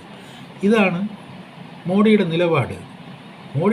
വളരെ ക്ലിയറാണ്. അപ്പോൾ മോഡിക്ക് പറഞ്ഞാൽ ഇപ്പോൾ ഞാനും എത്ര രൂപ എടുത്തു, അല്ലെങ്കിൽ വഴിയിൽ പോയപ്പോഴത്തേക്ക് കുഴൽപ്പണമായിട്ട് എത്ര പിടിച്ചിട്ട് ഇത്രയും പ്രാകൃതമായ രീതിയിൽ ഒന്നും അല്ല. ഇപ്പോൾ വളരെ അഡ്വാൻസ്ഡ് ആയിട്ട് പറഞ്ഞില്ലേ, ഇപ്പോൾ ക്രിപ്റ്റോ കറൻസി വരെയൊക്കെ ഉള്ള ഒരു കാലഘട്ടത്തിൽ പറഞ്ഞില്ലേ, എല്ലാവരും ATM പോയി കാശൊക്കെ കൊടുക്കുന്ന കാലത്ത് മണി ട്രാൻസ്ഫറിന് ഇവർ ഇത്രയും പ്രാകൃതമായിട്ട് ചാക്ക് കൊണ്ടുപോയി ഈ കാറ് കൊണ്ടുപോയി തടഞ്ഞു വയ്ക്കുകയും പിടിക്കുകയൊക്കെ ചെയ്യുമെന്നൊക്കെ പറയുന്നത് അതൊക്കെ ഭയങ്കര തമാശയാണ്. അത് എനിക്ക് തോന്നുന്നു കേരളത്തിലെ BJPയെ സംബന്ധിക്കുന്ന ഒരു വലിയ തമാശയാണ്. ബാക്കിയുള്ളിടത്ത് അവർ പറഞ്ഞില്ലേ, എത്ര അന്തസ്സായിട്ടാണ് കോൺഗ്രസ് MLA-മാരെയൊക്കെ റിസോർട്ടിൽ കൊണ്ടുപോയി താമസിപ്പിച്ചിട്ട് ഓരോരുത്തരായിട്ട് വില പറഞ്ഞ് നിനക്ക് ഇത്ര വില എന്ന് പറഞ്ഞിട്ട് ഓരോരുത്തരുടെ തൂക്കത്തിനനുസരിച്ച് വില പറഞ്ഞ് ഈ BJP ചേർത്തത്.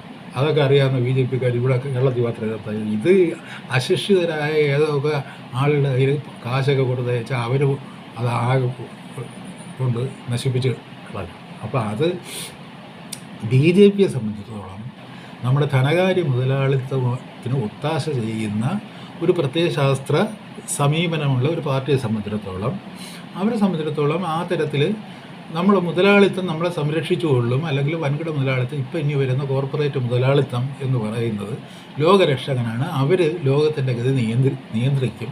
നമ്മളെ സംബന്ധിച്ചിടത്തോളം അവരുടെ ടൂൾസാണ്, ജനങ്ങൾ അവരുടെ ടൂൾസാണ്. ഉപകരണങ്ങളാണ്. ജനങ്ങളെ സംബന്ധിച്ചിടത്തോളം അവർക്ക് വേണ്ടി പണി ചെയ്ത് കൊടുക്കുക. പണി ചെയ്യുമ്പോൾ അവർ അതിൽ നിന്ന് ഒരു രാജ്യത്തിൻ്റെ അഭിവൃദ്ധിയെന്ന് അവർ സങ്കല്പിക്കുന്ന കാര്യങ്ങൾ ചെയ്തു കൊടുക്കും എന്നുള്ളതാണ് മോഡിയുടെ നിലപാട്. അതിനപ്പുറം ഒരു നിലപാടുണ്ടെന്ന് മോഡിയുടെ ഒരു വക്താവിനും പറയാൻ പറ്റില്ല. കാര്യം വെച്ചാൽ മോഡി തന്നെ അത് പറഞ്ഞു കഴിഞ്ഞാൽ പിന്നെ നമ്മൾ സീതാരാമന് പറയാൻ പറ്റും അങ്ങനെയല്ല, അതല്ല നമ്മുടെ സാമ്പത്തിക, നമുക്ക് വേറെ സാമ്പത്തിക നയമുണ്ടെന്ന് പറയാൻ പറ്റുമോ? പറയാൻ പറ്റില്ലല്ലോ. പിന്നെ മോഡി പറഞ്ഞ വേറൊരു കാര്യം കൂടെ ഉണ്ട്, അത് ഞാൻ മാത്രമായിട്ട് ഉത്തരവാദിത്തമുള്ള കാര്യമല്ല. കാര്യം വെച്ച് കഴിഞ്ഞാൽ ആഗോളവൽക്കരണ കാലം മുതൽ നമ്മൾ കടം വാങ്ങാൻ തുടങ്ങിയാണ്. കടം വാങ്ങി ഇനിയിപ്പോൾ എങ്ങോട്ട് കടം വാങ്ങും? പാഞ്ചാലിയും പണയം വെച്ച് കഴിഞ്ഞു. ഇനി എന്തോ ചെയ്യും? ഇനിയുള്ളതെന്ന് പറയുന്നത് വിൽക്കുക, കൊടുക്കുക, നശിക്കുക, അല്ലാതെ യാതൊരു മാർഗവുമില്ല. ഇതൊരു സാമ്പത്തിക നിലപാടാണ്. ഈ നിലപാട് കോർപ്പറേറ്റ് മുതലാളിത്തത്തിൻ്റെ താല്പര്യങ്ങളുമായി ബന്ധപ്പെട്ട് കിടക്കുന്നതും രാഷ്ട്രം എന്ന് പറയുന്ന ഒരു സങ്കല്പത്തെ ചുരുക്കുന്നതുമാണ്. അതായത് ഇപ്പോൾ പറഞ്ഞില്ലേ, ജനകീയാസൂത്രണം എന്ന് പറഞ്ഞ ഡീസെൻട്രലൈസേഷൻ വന്നപ്പോൾ അത് തോമസ് ഐസക് കണ്ടുപിടിച്ചാണെന്നാണ് ഈ കേരളത്തിലൊരു വലിയ വിഭാഗം മാർക്സിസ്റ്റ് സഹാക്കൾ വിശ്വസിക്കുന്നത്. ഡീസെൻട്രലൈസേഷൻ തോമസ് ഐസക് കണ്ടുപിടിച്ചാണെന്നാണ്. അങ്ങനെയൊന്നും അല്ല സുഹൃത്തെ, അത് ഇവരുടെ USAIDയുടെയും ആഗോള മുതലാളിത്തത്തിൻ്റെ ഒരു പദ്ധതിയാണ്. അവരുടെ പ്രധാനപ്പെട്ട പദ്ധതി എന്ന് പറയുന്നത്, ഇപ്പോൾ പറഞ്ഞില്ല, അതിൻ്റെ ഒരു കാര്യത്തിലേക്കാണ് ഞാൻ വരുന്നത്. അത് കുറച്ച് സമയം കൂടെ വേണ്ടി വരും, അത് പറഞ്ഞിട്ട് ഞാൻ അവസാനിപ്പിക്കാം. അതായത് ഡയറക്റ്റായിട്ട് ഇന്നലെ വരെ ഇപ്പോൾ പറഞ്ഞില്ലേ, ഒരു ബൈഡനെ ഉണ്ടാക്കുന്ന ഒരു മുതലാളിത്തമുണ്ട്, ഒരു ട്രംപിനെ ഉണ്ടാക്കുന്ന ഒരു മുതലാളിത്തമുണ്ട്. ഇപ്പോൾ അവരൊക്കെ വലിയ കോടീശ്വരന്മാരാണ്. ഈ ട്രംപും ബൈഡനും കെന്നഡിയും ഈ പറഞ്ഞ ഈ അവിടെ വരുന്ന ഭരണാധികാരികളൊക്കെ വലിയ കോടീശ്വരന്മാരാണ്. പല ഈ സമ്പന്ന രാജ്യങ്ങളിലെയും ഭരണാധികാരികൾ വലിയ കോടീശ്വരന്മാരാണ്. പക്ഷേ അവരെയൊക്കെ പറഞ്ഞില്ലേ, നീ ഡെമോക്രറ്റിൻ്റെ സ്ഥാനാർത്ഥിയാകുക, നീ റിപ്പബ്ലിക്കിൻ്റെ സ്ഥാനാർത്ഥിയാകുക എന്നുള്ള രീതിയിൽ കാര്യങ്ങൾ നിയന്ത്രിക്കുന്ന ഒരു ക്യാപിറ്റലിസ്റ്റ് സെറ്റപ്പ് അവിടെയുണ്ട്. ആ ക്യാപിറ്റലിസ്റ്റ് സെറ്റപ്പ് ഇങ്ങനെ പിറകിൽ നിൽക്കുകയുള്ളൂ. ഒരു യുദ്ധം വരുമ്പോഴത്തേക്ക് നിങ്ങൾ ജോൺസൻ്റെ പേര് വിളിച്ചു പറയും, അല്ലെങ്കിൽ കെന്നഡിയുടെ പേര് വിളിച്ചു പറയും, അല്ലെങ്കിൽ ബുഷിൻ്റെ പേര് വിളിച്ചു പറയും. പറഞ്ഞില്ലേ, ഒരു സദാമിനെ കൊല്ലേണ്ട കാര്യം വരുമ്പോഴത്തേക്ക് നിങ്ങൾ ബുഷിൻ്റെ പേര് വിളിച്ചു പറയും, അല്ലെങ്കിൽ വേറെ ആരുടെങ്കിലും പേര് വിളിച്ചു പറയും. പക്ഷേ സദാമിനെ കൊല്ലേണ്ട ആരുടെ ആവശ്യമാണ്? പെട്രോളുമായിട്ട് ബന്ധപ്പെട്ട ആരുടെ? ഒരു ബിസിനസ് ആവശ്യമാണ്. അപ്പോൾ ആ തരത്തിൽ അവർ പിന്നിൽ നിന്ന് കാര്യങ്ങൾ നിയന്ത്രിക്കുകയും അവരുടെ പ്രതിനിധികൾ ഇരുപക്ഷങ്ങളുണ്ടാകും. ഇപ്പോൾ ഇപ്പോൾ ഉള്ള കോൺഗ്രസും കമ്മ്യൂണിസ്റ്റും പോലെയുള്ള കളിയാണ് റിപ്പബ്ലിക്കനും ഡെമോക്രാറ്റും തമ്മിൽ. അതായത് ഡെമോക്രാറ്റുകൾ പ്രോഗ്രസീവ് ആണെന്ന് അവകാശപ്പെടുകയും എന്നാൽ റിപ്പബ്ലിക്കൻസിനേക്കാളും ദുരൂഹമായിട്ടുള്ള ഈ തരത്തിലുള്ള കോർപ്പറേറ്റ് ബന്ധങ്ങൾ ഉണ്ടായിരിക്കുകയും ചെയ്യുന്ന ഒരു പാർട്ടിയാണ്. അപ്പോൾ ഈ പാർട്ടികൾ വരുന്നു, ഗവൺമെൻറ് വരുന്നു. അപ്പോൾ അതാണ് ഒരിക്കലും പോൾ ക്രൂഗ്മാൻ എഴുതിയത്, യുണൈറ്റഡ് സ്റ്റേറ്റ്സ് ഓഫ് അമേരിക്ക എന്ന് പറഞ്ഞാൽ എന്താണ്? അത് ഒരു കൊടിയും ഒരു പട്ടാളവും മാത്രമാണ്. It is not a state. അതൊരു രാഷ്ട്രമല്ല എന്നാണ്. ലോകത്തിലെ ഏറ്റവും വമ്പൻ രാഷ്ട്രത്തെക്കുറിച്ച് അവിടുത്തെ ഒരു വലിയ രാഷ്ട്രീയ നിരീക്ഷകൻ പറയുകയാണ്, it is not at all a state. അതൊരു രാഷ്ട്രമേ അല്ല, അതിനൊരു കൊടിയുണ്ട്, സ്റ്റാർസ് ആൻഡ് സ്ട്രൈപ്സ്. പിന്നെ അതിനൊരു പട്ടാളമുണ്ട്, പട്ടാളത്തെ അവർ നിലനിർത്തുന്നുണ്ട്.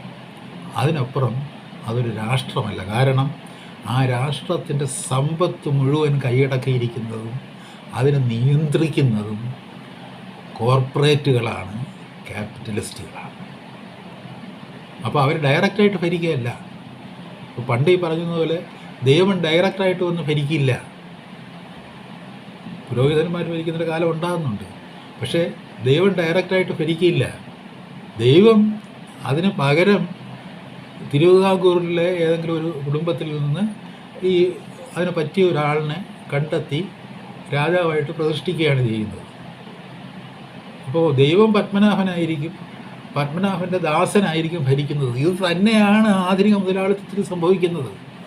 കോർപ്പറേറ്റ് എന്ന് പറയുന്നൊരു ദൈവം അവിടെ ഉണ്ട്. അത് വിവിധ സംഘടനകളായിരിക്കും, അവർ തമ്മിൽ വൈരുദ്ധ്യങ്ങളുണ്ടായിരിക്കും, അവർ തമ്മിൽ സംഘർഷങ്ങളുണ്ടാകാം, അതിൻ്റെ പ്രതികരണങ്ങളുണ്ടാകാം, അത് വേറെ തരത്തിൽ വരാം. അത് പിന്നെ ജാതി മത വൈരുദ്ധ്യങ്ങളുടേതായിട്ടുള്ള ഒരു തരത്തിലേക്ക് അതിനെ വ്യാപിപ്പിച്ച് വേറെ തരത്തിൽ അതിനെ ഡൈവേർട്ട് ചെയ്യുക, അങ്ങനെയൊക്കെയുള്ള പല തന്ത്രങ്ങളുമുണ്ട്. എന്നാലും നമ്മളിപ്പോൾ ഒരു ആഗോള രാഷ്ട്രീയത്തിലേക്ക് വരുമ്പോഴത്തേക്ക് ശ്രീ പത്മനാഭൻ അവിടെ ഇരിപ്പുണ്ട്.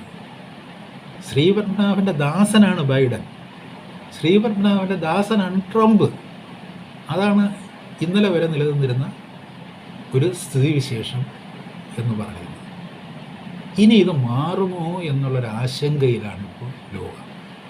കാരണം ഈ ശ്രീപത്മനാഭൻ തന്നെ ഇപ്പോൾ അദാനിയായിട്ടോ അംബാനിയായിട്ടോ പിന്നെ ഏതൊക്കെ ആനികളിവിടെ ഉണ്ടെന്ന് എനിക്ക് അറിഞ്ഞുകൂടാ, അങ്ങനെയുള്ള ഈ എല്ലാ മുതലാളിമാരുടെയും പേരൊന്നും എനിക്കറിഞ്ഞുകൂടാ.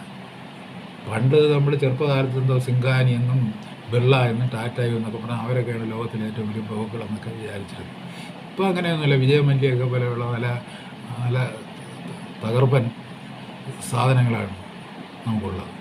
രാജ്യത്തെ മുഴുവൻ വിറ്റുകൊണ്ട് പോയി കള്ളു കുടിച്ചിട്ട് ഇവിടെ വിമാനമൊക്കെ പറത്ത് നടന്ന് സുന്ദരികളുമൊത്ത് ലീലകളാടുന്ന വിജയമല്യെ പോലെയുള്ള ആൾക്കാരാണ് നമ്മുടെ ഭരണത്തെ നിയന്ത്രിക്കുന്നത്. അപ്പോൾ ഇപ്പോൾ വരുന്ന ഒരു പ്രധാനപ്പെട്ട പ്രശ്നം അതവർ ഈ ഫസ്റ്റ് വേൾഡ് കൺട്രീസിൽ അവർ അജണ്ടയായിട്ട് എടുത്തിട്ടില്ല.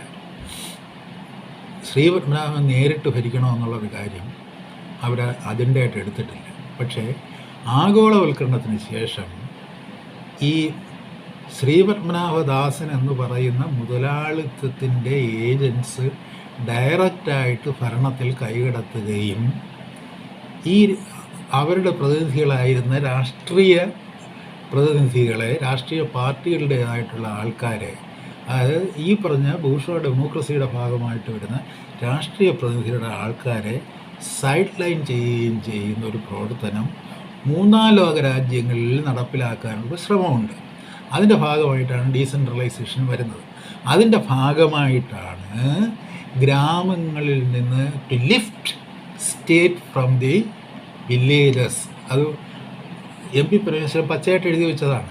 അതായത് നമ്മളൊരു ഗ്രാമക്കൂട്ടം ഉണ്ടാക്കുന്നു, അയൽക്കൂട്ടം ഉണ്ടാക്കുന്നു. ഈ ഗ്രാമക്കൂട്ടവും അയൽക്കൂട്ടവും ഗവൺമെൻറ് എലക്റ്റഡ് ആയിട്ടുള്ള ഗവൺമെൻറ്റിലായിട്ടുള്ള ആ അധികാര കേന്ദ്രങ്ങൾക്ക് സമാന്തരമായി പ്രവർത്തിക്കുന്നു. സമാന്തരമായിട്ട് പ്രവർത്തിച്ചിട്ട് അവസാനം ഈ ഗവൺമെൻറ്റൽ ഓർഗനൈസേഷൻസിനെ ഇത് സബോർഡിനേറ്റ് ചെയ്യുന്നു. എന്നിട്ട് ഈ തരത്തിൽ നോൺ ഗവൺമെൻറ്റലായിട്ടുള്ള ഈ സംഘടനകൾക്ക് അപ്പർ ഹാൻഡ് ഉണ്ടാകും. ഈ നോൺ ഗവൺമെൻറ്റൽ സംഘടനകൾ എന്ന് പറയുന്നത് നമുക്ക് NGOs എന്ന് പറയുന്നത് നമ്മൾ ഒരുപാട് കേട്ടിട്ടുണ്ട്. നമ്മൾക്കറിയാം, പല പരിസ്ഥിതിവാദികളും അവരുടെ തനി നിറം ഈ കഴിഞ്ഞ തിരഞ്ഞെടുപ്പിലാണ് കാണിച്ചത്. അവരാരാണ് എന്നുള്ളത് കാണിച്ചത് ഈ കഴിഞ്ഞ തിരഞ്ഞെടുപ്പിലാണ്, പരിസ്ഥിതിവാദികൾ. പക്ഷേ അവരും ചെന്നുപെട്ടു പോകുന്നതാണ്. ഇതെന്താണെന്നൊന്നും അറിയാതെ ഇതിൻ്റെ രാഷ്ട്രീയം ഇതാണ്. INGOs ആൻഡ് NGOs എന്ന് പറഞ്ഞാൽ അവർ തന്നെ ഒരു പുസ്തകം എഴുതിയിട്ടുണ്ട്. ആ പുസ്തകത്തിൽ അവർ പറയുന്നുണ്ട് എന്താണ് ഗവൺമെൻറ്റൽ ഓർഗനൈസേഷൻസ് എന്ന് പറയുന്ന ഒരു സംഭവം. അതിപ്പോൾ അവർ ഫസ്റ്റ് വേൾഡ് കൺട്രീസിൽ സീരിയസ് ആയിട്ട് എടുക്കുന്നില്ല. അവിടെ ഈ പത്മനാഭൻ മറഞ്ഞു തന്നെ നിൽക്കുകയാണ്, പത്മനാഭദാസന്മാരെ തന്നെ ഭരിക്കുകയാണ്. പക്ഷേ ഈ മൂന്നാം ലോക ഇന്ത്യ പോലെയുള്ള രാജ്യങ്ങളിൽ അവിടുത്തെ ഗവൺമെൻറ്റൽ ഓർഗനൈസേഷൻസിനെ ചുരുക്കിക്കൊണ്ടുവന്നിട്ട് അതിന് സമാന്തരമായി നോൺ ഗവൺമെൻറ്റൽ ഓർഗനൈസേഷൻസിനെ ആ സ്ഥാനത്ത് കൊണ്ടുവരിക. ഈ നോൺ ഗവൺമെൻറ്റൽ ഓർഗനൈസേഷൻസിൻ്റെ ചരടെന്ന് പറയുന്ന അവർക്ക് ഫണ്ടിങ് കൊടുക്കുന്നത്, ഫിനാൻസിങ് നടത്തുന്നത് കോർപ്പറേറ്റ്സ് ആയിരിക്കും. അപ്പോൾ എൻ്റെ ഒരു ഗ്രാമത്തിൽ ഈ നേരത്തെ പറഞ്ഞതുപോലെ പഞ്ചായത്ത് ഡെവലപ്മെൻറ്റ് സൊസൈറ്റി എന്ന് പറയുന്നത് നേരത്തെയുള്ള ഒരു പദ്ധതിയാണ്. ഇത് പറയാതിരിക്കാൻ പറ്റില്ല, കാരണം ഇത് പറയേണ്ട സമയമായി കഴിഞ്ഞിരിക്കുന്നു. ഇപ്പോൾ ഈ ബഡ്ജറ്റ് വരുമ്പോൾ ഇത് പറയേണ്ട സമയമായി കഴിഞ്ഞിരിക്കുന്നു, പറയേണ്ട സമയം കഴിഞ്ഞു പോയിരിക്കുന്നു. അത് പണ്ട് തന്നെ CDSൻ്റെ റിപ്പോർട്ടിൽ, CDSൻ്റെ ഈ PLDP പഞ്ചായത്ത് ലെവൽ പ്ലാനിംഗ് എന്നും പറഞ്ഞിട്ട് ജനകീയാസൂത്രണം ഇവിടെ കൊണ്ടുവരുന്ന ആ റിപ്പോർട്ടിൽ തന്നെ അവർ പച്ചയായിട്ട് എഴുതി വെച്ചതാണ് there would be a competition between PDS and panchayat governing body. കേരളത്തിൻ്റെ പ്രത്യേക സാഹചര്യത്തിൽ വളരെ കടുത്ത ഒരു പോളിറ്റിയാണ് ഇവിടെ ഉള്ളത് എന്നുള്ളത് കൊണ്ട് തീവ്രമായി രാഷ്ട്രീയവൽക്കരിക്കപ്പെട്ട ഒരു സമൂഹമാണ് ഇവിടെ ഉള്ളത് എന്നുള്ളത് കാര്യങ്ങൾ എളുപ്പമല്ല എന്ന് ഐസക്കും ഗുലാത്തിയും പറയുന്നുണ്ട്. നമ്മൾ ഉദ്ദേശിച്ചതുപോലെ ഈ തരത്തിൽ ട്രാൻസ്ഫർ ഓഫ് പവർ നടക്കുന്നില്ല. അവരുദ്ദേശിച്ചത് ജനകീയാസൂത്രണത്തിൽ ട്രാൻസ്ഫർ ഓഫ് പവറാണ്. അത് അധികാരം ജനങ്ങളിലേക്കെന്നാണ് പുറമേ പറഞ്ഞിരുന്നതെങ്കിലും അധികാരം ഈ ഗവൺമെൻറ്റൽ ഓർഗനൈസേഷനിൽ നിന്ന് ഈ പറയുന്ന സതീശനും ഈ പറയുന്ന പിണറായി വിജയനും ഒക്കെ ഉൾപ്പെടുന്ന ഒരു ഗവൺമെൻറ് ഓർഗനൈസേഷൻ ഉണ്ടല്ല, അവർക്ക് എപ്പോൾ വേണമെങ്കിലും മറ്റേതായിട്ട് മാറാം, കൺവേർട്ട് ചെയ്ത് പോകാവുന്നേ ഉള്ളൂ. ആ തരത്തിൽ ഫ്ലെക്സിബിലിറ്റിയുള്ള ശരീരങ്ങളാണ് അവരെന്നുള്ളതുകൊണ്ട് അവരെക്കുറിച്ച് ഒന്നും ഞാൻ വ്യക്തിപരമായിട്ടൊന്നും പറയുന്നില്ല. പറഞ്ഞതല്ല, ഒരു ഗവൺമെൻറ്റൽ ഓർഗനൈസേഷൻ എന്ന് പറയുന്നത് യഥാർത്ഥത്തിൽ മൂന്നാം ലോക മഹായുദ്ധത്തിന് ശേഷം ഈ ലോകത്ത് രൂപപ്പെട്ട നേഷൻ സ്റ്റേറ്റ്സ് എന്ന് പറയുന്ന ഒരു പുതിയ ദേശരാഷ്ട്ര സമൂഹങ്ങളുണ്ട്. ആ ദേശരാഷ്ട്ര സമൂഹങ്ങൾ ബലിഷ്ഠമാണ്. അവർക്കൊരു പട്ടാളമുണ്ട്, അവർക്കൊരു പോലീസുണ്ട്, അവർക്കൊരു വ്യവസ്ഥയുണ്ട്, അവർക്ക് രാജ്യത്തിന് നിയന്ത്രണമുണ്ട്, അവർക്ക് ലോക്ക്ഡൗൺ അടിച്ചേൽപ്പിക്കാൻ കഴിയും. ആ തരത്തിലൊക്കെ ഉള്ളൊരു പവറുള്ള ഒരു സ്റ്റേറ്റ് എന്ന് പറഞ്ഞൊരു സംഭവമുണ്ട്. മൂന്നാം ലോക രാജ്യങ്ങളിൽ, ഇന്ത്യ പോലുള്ള രാജ്യങ്ങളിൽ ആ സ്റ്റേറ്റിനെ ശിഥിലീകരിക്കുക എന്നാണ് നമ്മുടെ ദൗത്യം എന്ന് പറയുന്നത്. അപ്പോൾ ശിഥിലീകരിക്കാൻ വേണ്ടിയാണ് നമ്മൾ സമാന്തരമായിട്ട് ഗ്രാമക്കൂട്ടങ്ങളും അയൽക്കൂട്ടങ്ങളും SHGs-ഉം NHGs-ഉം കൊണ്ടുവരുന്നത് എന്നവർ പച്ചയായിട്ട് പറയുന്നുണ്ട്. അപ്പോൾ ഓരോ ഗ്രാമത്തിലും ആദ്യം ഇവിടെ 5 ഗ്രാമങ്ങളിൽ അത് നടപ്പിലാക്കാൻ പറ്റുള്ളൂ കേരളത്തിൽ. അത് 5ലും അത് ഫെയിലിയറായി പോവുകയും ചെയ്തു എന്നാണ് പറയുന്നത്. 5 ഗ്രാമങ്ങളിൽ നടപ്പിലാക്കുക എന്താണ്, അതായത് എലക്റ്റഡ് പഞ്ചായത്ത് ഗവേണിംഗ് ബോഡി എന്ന് പറയുന്നത് is part of governmental organisation എന്നാണ് അവർ കാണുന്നത്. ഇപ്പോൾ പഞ്ചായത്ത് നമ്മൾ തിരഞ്ഞെടുക്കുന്ന ആൾക്കാർ പാർട്ട് ഓഫ് ഗവൺമെൻറ്റൽ ഓർഗനൈസേഷൻ. അപ്പോൾ ആ ഗവൺമെൻറ്റൽ ഓർഗനൈസേഷന് ബദലായി നോൺ ഗവൺമെൻറ്റലായിട്ടുള്ള ഈ പറഞ്ഞതുപോലെ ഗ്രാമക്കൂട്ടത്തിൻ്റെയും അല്ലെങ്കിൽ ഈ അയൽക്കൂട്ടത്തിൻ്റെയും അല്ലെങ്കിൽ ഈ സ്ത്രീ സ്വാശ്രയ സംഘത്തിൻ്റെയും അവയുടെ എല്ലാം കൂടെ കൂട്ടം ഉണ്ടായി വരികയും അതെല്ലാം കൂടെ ചേർന്നിട്ട് പഞ്ചായത്ത് ഡെവലപ്മെൻറ്റ് സൊസൈറ്റി എന്ന് പറയുന്ന ഒരു ഗ്രാമതല സംഘടന ഉണ്ടാകുകയും ആ ഗ്രാമതല സംഘടനയുടെ സെക്രട്ടറി ആയിട്ട് വരുന്നത് ഒരു NGO ആയിരിക്കും, ഒരു നോൺ ഗവൺമെൻറ്റൽ ഓർഗനൈസേഷൻ്റെ ആളായിരിക്കും. അന്നത്തെ സാഹചര്യത്തിൽ അത് ശാസ്ത്ര സാഹിത്യ പരിഷത്തിൻ്റെ ആളായിരിക്കും. എന്ന് വെച്ചാൽ ശാസ്ത്ര സാഹിത്യ പരിഷത്തിനെയാണ് അന്ന് കോർപ്പറേറ്റ്സ് ഫൈനാൻസ് ചെയ്തുകൊണ്ടിരിക്കുന്നത് ഈ കാര്യത്തിനായിട്ട്. ഇതൊക്കെ പറയുമ്പോഴത്തേക്ക് ആരും നെറ്റിൽ വിളിച്ചിട്ട് കാര്യമൊന്നുമില്ല. നിങ്ങളൊക്കെ ഇത്ര വഷളന്മാരായി പോയിരുന്നു എന്നുള്ള കാര്യം നിങ്ങളുടെ തന്നെ രേഖകളെടുത്ത് വായിച്ച് മനസ്സിലാക്കേണ്ട. ശാസ്ത്ര സാഹിത്യ പരിഷത്തുകാർ ശാസ്ത്ര സാഹിത്യ പരിഷത്തിനെ ഹയർ ചെയ്തിട്ട് എന്ത് ചെയ്തു, അവരെ ഇവിടുത്തെ ഗവൺമെൻറ്റൽ ഓർഗനൈസേഷന് ബദലായി നോൺ ഗവൺമെൻറ്റൽ ഓർഗനൈസേഷൻസ് ഉണ്ടാക്കാനായിട്ടും ആ തരത്തിൽ കുറേ കഴിയുമ്പോഴത്തേക്ക് ഈ പഞ്ചായത്ത് തലത്തിൽ ഗുണഭോക്താക്കളെ നിശ്ചയിക്കാനുള്ള അധികാരം ഇപ്പോഴും ഗുണഭോക്താക്കളെ നിശ്ചയിക്കുന്നത് കോർപ്പറേഷൻ കൗൺസിലർമാരും പഞ്ചായത്ത് മെമ്പർമാരും ഒക്കെയാണ്. ആ ഒരു അധികാരം ഇപ്പോഴും ഈ ഗവൺമെൻറ്റിൻ്റെ ഒരു ഇലക്റ്റഡ് ബോഡി എന്ന് പറയുന്ന പഞ്ചായത്തുകളിൽ നിക്ഷിപ്തമാണ്. ഇപ്പോഴും ആ അധികാരം അവരുടെ കയ്യിൽ നിന്ന് പോയിട്ടില്ല. പക്ഷേ ആ അധികാരം പതുക്കെ ട്രാൻസ്ഫർ ചെയ്ത് ഈ ഗുണഭോക്താക്കൾ, ഇപ്പോൾ ആർക്ക് വീട് കൊടുക്കണം, എന്ത് കൊടുക്കണം, എഴുപത് കൊടുക്കണം, അതിന് ഒരു ക്ലയൻറ്റിസ്റ്റിക് പോളിറ്റിക്സ് എന്നൊക്കെ പറഞ്ഞിട്ട് അത് ഒരു പ്രയോഗമൊക്കെ ഇയാൾ നടത്തി. അപ്പോൾ ഞാൻ പറഞ്ഞ ഇത് കക്ഷി രാഷ്ട്രീയം എന്ന് പറയുന്നതിൻ്റെ വേറൊരു രൂപമാണല്ലേ, വേറെ ഒന്നുമില്ല. കക്ഷി എന്ന് പറഞ്ഞു കഴിഞ്ഞാൽ ഇപ്പോൾ എനിക്കൊരു ക്ലയൻറ്റുണ്ട്, ഇപ്പോൾ ആ ക്ലയൻറ്റിന് ഞാൻ വീട് കൊടുക്കുന്നു. ഇപ്പോൾ ഒരു രാഷ്ട്രീയ കക്ഷി എന്ന് പറയുന്നതും ഏതാണ്ട് ആ തരത്തിൽ തന്നെ ഇവിടെ രൂപാന്തരപ്പെട്ട ഈ ഒരു സാഹചര്യത്തിലാകുമ്പോഴത്തേക്കും അത് തമ്മിൽ വ്യത്യാസമില്ല. അപ്പോൾ ഈ ഗുണഭോക്താക്കളെ നിശ്ചയിക്കുന്നതിനുള്ള അധികാരം ഗ്രാമതലത്തിൽ ആർക്ക് എന്ത് നൽകണം എന്ന് പറഞ്ഞു കഴിഞ്ഞാൽ ഞാൻ പറഞ്ഞില്ലേ, കിഫ്ബിയുടെ പ്രിൻസിപ്പിളാണത്. അതായത് നിങ്ങൾ ഇത്രയും രൂപ കടമെടുത്തുകൊണ്ട് വരുന്നു, അത് എങ്ങനെ വിനിയോഗിക്കണമെന്ന് തീരുമാനിക്കാൻ TM തോമസ് ഐസക്കിനോ KN ബാലഗോപാലനോ പിണറായി വിജയനോ യാതൊരു അവകാശവും ഇല്ല. കാരണം വെച്ചാൽ കിഫ്ബി എന്ന് പറയുന്ന ഒരു കോർപ്പറേറ്റ് ബോഡിയാണോ സ്റ്റേറ്റിൻ്റെ ഭാഗമാണോ എന്നുള്ള കാര്യത്തിൽ തന്നെ നമ്മൾ ഇതിനേക്കാളും കഷ്ടമാണ്, കോവിഡിനേക്കാളും കഷ്ടമാണ് കിഫ്ബിയുടെ കാര്യം. ഏത് ചോദിക്കുമ്പോഴത്തേക്ക് ഒരാൾ പറയും KM എബ്രഹാം എന്ന് പറയുന്ന ഈ പറഞ്ഞില്ലേ, ഇപ്പോൾ ഏറ്റവും ഈ അടുത്ത കാലത്ത് നടന്ന ഏറ്റവും വലിയ അഴിമതിയുടെ പ്രതീകമാണ് KM എബ്രഹാം എന്ന് പറയുന്നത്. മുത്തൂറ്റിൻ്റെ ഡയറക്ടറാണ് നമ്മുടെ കിഫ്ബിയുടെ CEO എന്ന് പറയുന്നത്. അപ്പോൾ മുത്തൂറ്റുകാരൻ പറയും ഇത് സ്റ്റേറ്റാണെന്ന് പറയും. മുത്തൂറ്റുകാരൻ അങ്ങനെയാണ് പറഞ്ഞത്, ഇത് സ്റ്റേറ്റാണ്. അതേസമയം നമ്മുടെ വിശ്വവിഖ്യാതനായ ധനകാര്യ ശാസ്ത്രജ്ഞനും പറഞ്ഞത് അതൊരു കോർപ്പറേറ്റ് ബോഡിയാണ്. അപ്പോൾ കോർപ്പറേറ്റ് ബോഡിയും സ്റ്റേറ്റും തമ്മിൽ വ്യത്യാസമുണ്ട്. അപ്പോൾ കോർപ്പറേറ്റ് ബോഡി എന്നുള്ള രീതിയിൽ അതിൻ്റേതായിട്ടുള്ള ചില പരിഗണനകൾ കിട്ടേണ്ടതുണ്ടായിരുന്നു അന്ന് നമ്മുടെ ധനകാര്യ ശാസ്ത്രജ്ഞൻ്റെ അഭിപ്രായം. അത് ധനകാര്യ ശാസ്ത്രം പറഞ്ഞ എന്തും മണ്ടത്തരമായിരിക്കും എന്നുള്ള കാര്യം ഉറപ്പാണ്. അത് ഉറപ്പ് വരുത്തിയിട്ട് അദ്ദേഹം പറയും. അത് നമ്മുടെ തോമസ് ഐസക് എന്ന് പറയുന്നത് നമ്മുടെ ഒരു ധനകാര്യ മന്ത്രിയുടെ സവിശേഷതയാണ്. അദ്ദേഹം ഇപ്പോൾ ഈ പറഞ്ഞില്ലേ ഇവിടെ വന്നുകൊണ്ട് നോളജ് എക്കോണമി എന്ന് പറയുമ്പോഴത്തേക്ക് യഥാർത്ഥത്തിൽ ഈ നോളജ് എക്കോണമിയിലൂടെ അവർ കൺസീവ് ചെയ്യുന്ന ഒരു മേധാവിത്വപരമായിട്ടുള്ള ഒരു ഒരു ഹെജമണിയുണ്ട്. ഈ നോളജിലൂടെയുള്ള ഒരു ഹെജമണി എന്ന് പറയുന്നത് ഒരു പുതിയ കാര്യമല്ല. ആ ഒരു ഹെജമണി എന്ന് പറയുന്നത് അത് ഗ്രാംജിയൊക്കെ പറഞ്ഞ് വളരെ ക്ലിയറാക്കി പച്ചയായിട്ട് പറഞ്ഞ ആളെ ബോധ്യപ്പെടുത്തി കഴിഞ്ഞൊരു കാര്യമാണ് ഹെജമണി എന്ന് പറയുന്നത്. ആ ഹെജമണിയുടെ തന്നെ വേറൊരു രൂപത്തെയാണ് ഇപ്പോൾ ഈ നോളജ് എക്കോണമി എന്നും പറഞ്ഞ് കൊണ്ടുവരുന്നത്. അതായത് സാമ്പത്തിക അധികാരവും ഈ പ്രത്യയശാസ്ത്ര അധികാരവും രണ്ടും രണ്ടല്ല എന്ന് മാർക്സ് പറഞ്ഞു, പണ്ടേ പറഞ്ഞിട്ടുള്ള കാര്യമാണ്. ആ കാര്യം കുറച്ചുകൂടെ ക്ലിയറായിട്ട് പറഞ്ഞു. അതായത് ഈ ഹെജമണിക്കൽ പവർ എന്ന് പറയുന്നത് ഇറ്റ് ഈസ് ഗ്രേറ്റർ ദാൻ ഈ പവർ ഓഫ് എക്കോണമി. അതായത് എക്കോണമി കൊണ്ട് നമ്മൾ ഈ ജനങ്ങളെ ഒരു പരിധി വരെ ഇങ്ങനെയൊക്കെ ഒരു പ്രത്യേക ചട്ടക്കുട്ടി പിടിച്ചു നിർത്താൻ കഴിയുമെങ്കിലും കുറേ കഴിയുമ്പോൾ അത് പൊട്ടിത്തെറിച്ചു പോയാലും ആ എക്കോണമിയിൽ നിലനിന്നിരുന്ന ആ ഹെജമണി പ്രത്യയശാസ്ത്രപരമായ ഒരു ബോധമുണ്ട്. ആ ബോധം വീണ്ടും നിലനിൽക്കും.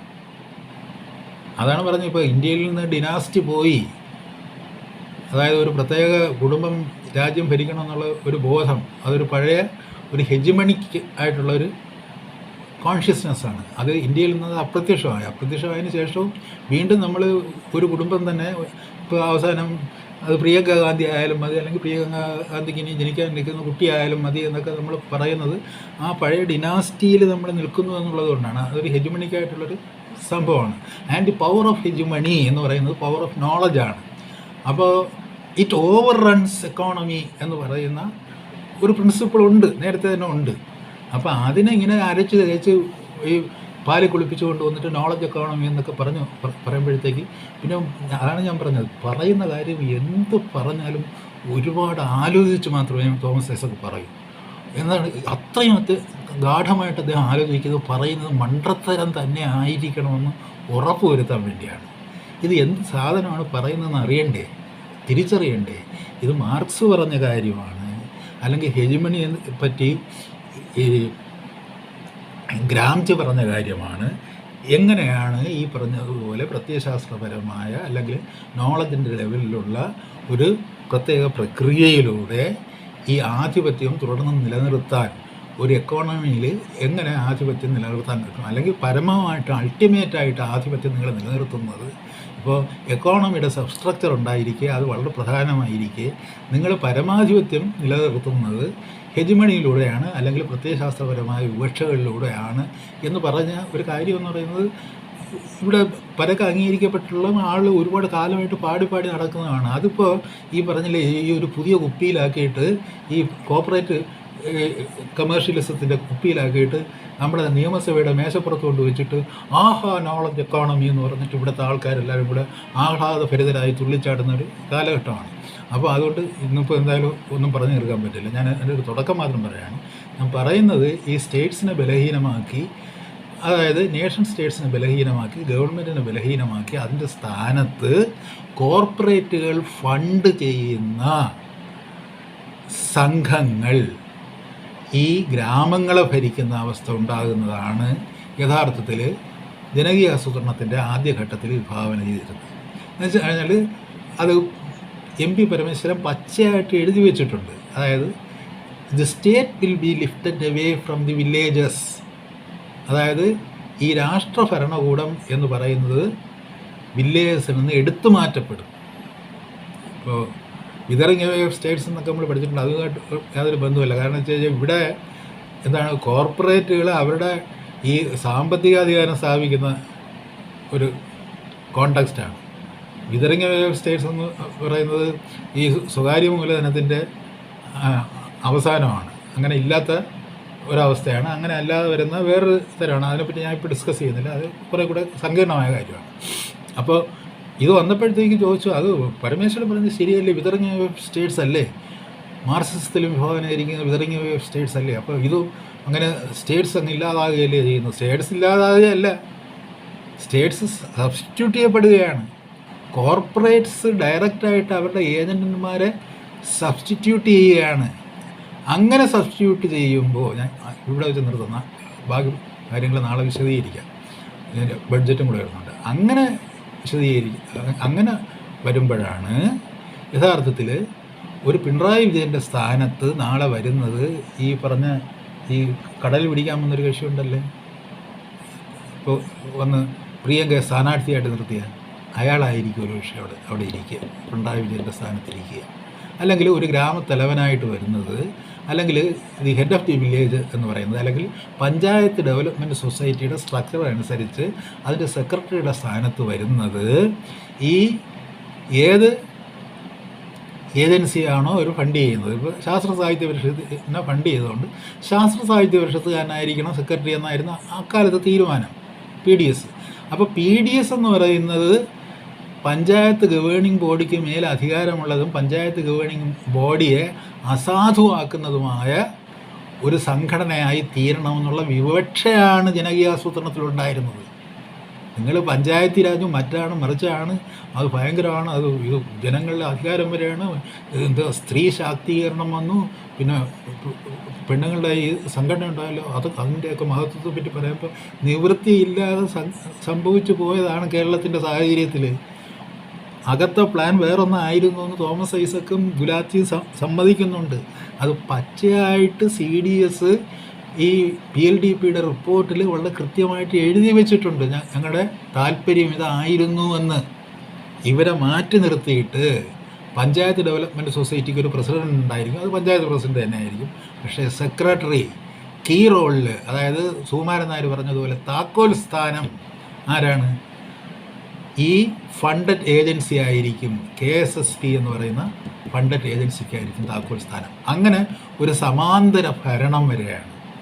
അത് ഡയറക്റ്റായിട്ട് പ്രത്യക്ഷമായിട്ട് തന്നെ കോർപ്പറേറ്റുകളുടെ ഒരു സമാന്തര ഭരണത്തിൻ്റെ രൂപങ്ങൾ നിർമ്മിക്കുക എന്നുള്ളതായിരുന്നു ആഗോളവൽക്കരണത്തിൻ്റെ അജണ്ട എന്ന് നമ്മൾ മനസ്സിലാക്കണം. അപ്പോൾ അത് ഇവിടെ ഇപ്പോൾ അതെല്ലാം ഒരു മിശ്രിത അവസ്ഥയിൽ എത്തിച്ചേർന്നിരിക്കുകയാണ്. രണ്ടിൻ്റെയും കൂടെ ഒരു സങ്കരമായിരിക്കുന്നതിൻ്റെ ഒരു വൃത്തികേട് ഇപ്പോൾ നമ്മൾ അനുഭവിച്ചുകൊണ്ടിരിക്കുകയാണ്. നമ്മളിപ്പോൾ ഒരു ബഡ്ജറ്റിലേക്ക് കടക്കുന്നതിന് മുമ്പ് ആദ്യമായിട്ട് പരിഗണിക്കേണ്ടുന്നത് ആഗോളവൽക്കരണത്തിൽ കാലത്ത് വന്ന ഈ പറഞ്ഞ ഘടനാപരമായ മാറ്റങ്ങൾ കൊണ്ട് ഉദ്ദേശിച്ചത് എന്താണ്, അന്ന് നമ്മൾ എന്തൊക്കെയാണ് ഇവിടെ വരുത്തി തീർക്കാൻ ശ്രമിച്ചത്, അവിടെ നിന്ന് അതിൻ്റെ ചർച്ച ആരംഭിക്കണം. ചർച്ച ആരംഭിക്കുമ്പോൾ അതിൽ ഒരു പ്രധാനപ്പെട്ടൊരു കാര്യമാണ് അബോളിഷൻ ഓഫ് നേഷൻ സ്റ്റേറ്റ്സ്. അതായത് ഈ മൂന്നാം ലോക രാജ്യങ്ങളിലെ ദേശരാഷ്ട്രങ്ങളെ ബലഹീനമാക്കുകയും അവരെ വെറും നോക്കുകുത്തികളാക്കുകയും അവരെ ഇപ്പോൾ ഈ ഇദ്ദേഹം പറഞ്ഞതുപോലെ നമ്മുടെ പ്രധാനമന്ത്രി പറഞ്ഞു ഞാൻ എല്ലാം വിറ്റ് നിന്നിട്ട് ഞാനൊരു നോക്കുകുത്തി പോലെ ഇരുന്നോളാം എന്ന് പറഞ്ഞു. വളരെ പച്ചയായിട്ട് പറഞ്ഞു. അത് തന്നെയാണ് ഇതിനകത്തും പറയുന്നത്. നിങ്ങൾ നോക്കുകുത്തിയായിരുന്നാൽ മതി, ഭരണം അതിൻ്റെ നിയന്ത്രണം ഡയറക്റ്റായിട്ട് അവർ തന്നെ ടേക്ക് ഓവർ ചെയ്യുന്നൊരവസ്ഥയിലോട്ട് വരും. അത് ഫസ്റ്റ് വേൾഡ് കൺട്രീസിൽ വരില്ല. നമ്മുടെ രാജ്യങ്ങളിൽ ഇപ്പോൾ ഒരു അംബാനി നേരിട്ട് ഭരണം ഏറ്റെടുക്കുന്ന ഒരവസ്ഥയിലേക്ക് വരിക, അദാനി നേരിട്ട് ഒരു ഭരണം ഏറ്റെടുക്കുന്ന അവസ്ഥയിലേക്ക് വരിക. എന്താണ് ഈ നന്ദകുമാറിൻ്റെയും KM എബ്രഹാമിൻ്റെയൊക്കെ റോളുകൾ എന്നുള്ളതാണ് ഇവിടെ പ്രസക്തമായിട്ട് വരുന്നത്. ഇപ്പോൾ TG നന്ദകുമാറിനെയും KM എബ്രഹാമിനെയും അങ്ങനെ നിസ്സാരരായിട്ട് എഴുതിത്തള്ളാൻ പറ്റില്ല.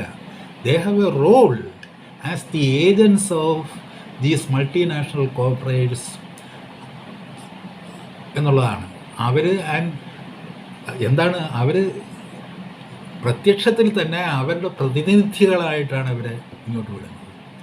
ഇവർ പറഞ്ഞില്ല, ഇപ്പോൾ ഇവിടെ വന്നിട്ട് 7 മണ്ഡലങ്ങളിൽ ഞാൻ സ്ഥാനാർത്ഥി നിർത്തുമെന്ന് പറയുമ്പോൾ, അല്ലെങ്കിൽ അവിടെ കിറ്റക്സുകാരൻ ഡയറക്റ്റായിട്ട് മുതലാളി തന്നെ ഇറങ്ങി രാജാവാകാമെന്ന് തീരുമാനിക്കുന്നു. പണ്ട് മുതലാളികൾ പിറകെ നിന്നുകൊണ്ട് ഈ കോൺഗ്രസ് സ്ഥാനാർത്ഥികളെ ജയിപ്പിക്കുക മാത്രമാണ് ചെയ്തത്. ഇപ്പോൾ ഈ കോൺഗ്രസ്സുകാരൊന്നും നീ ജയിക്കണ്ട, ഞാൻ തന്നെ പഞ്ചായത്ത് പ്രസിഡന്റ് ആയിക്കൊള്ളാം എന്ന് മുതലാളി പറയുന്ന ഒരവസ്ഥ.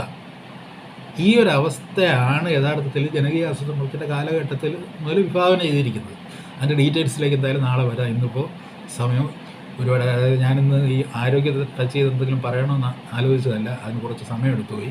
അല്ലായിരുന്നു ഇതിലേക്ക് വരായിരുന്നു. ഇതിൻ്റെ ബാക്കി ഭാഗം എന്തായാലും നാളെ പറയാം. അപ്പോൾ ഞാൻ പറഞ്ഞുകൊണ്ട് വരുന്നത് ഇതാണ്, അതായത് ലോകവ്യാപകമായിട്ട് ഇന്ത്യയെ പോലെയുള്ള മൂന്നാം ലോകം നമുക്ക് പറയാൻ പറ്റില്ല. എന്ന് വെച്ചാൽ 4 ലോകങ്ങളുണ്ടായിരുന്നപ്പോഴാണ് നമ്മൾ മൂന്നാം ലോകമായിരുന്നു. അപ്പോൾ 4ാമത്തെ ലോകം അബോളിഷ് ചെയ്ത് പോയതുകൊണ്ട് നമ്മൾ ആ സ്ഥാനത്ത് അതിൻ്റെ ഒരു സബ്സ്റ്റിറ്റ്യൂട്ടായിട്ട് ഇപ്പോഴും നമ്മുടെ ഓർമ്മ വെച്ചുകൊണ്ട് ഓർമ്മയിൽ ഇപ്പോഴും നമ്മുടെ ഒരു മൂന്നാം ലോകമാണ്. ആ മൂന്നാം ലോക രാജ്യങ്ങളിൽ എങ്ങനെയാണ് ഒരു ഭരണക്രമത്തിൽ മാറ്റം വരുത്തുക, അതിൽ കോർപ്പറേറ്റുകളുടെ ഇടപെടലുകൾ എന്ന് പറയുന്നത് ഒരു ഇൻ്റർമീഡിയറിയിലൂടെ ആയിരിക്കണമോ അല്ലാതെ ഡയറക്റ്റായിട്ട് എത്രമാത്രം ആകാം എന്നുള്ളതിനെ പറ്റിയുള്ള ഒരാലോചനയാണ് ജനകീയ ആസൂത്രണത്തിലൂടെ ഇവിടെ ഉയർത്തിക്കൊണ്ടുവന്നത്.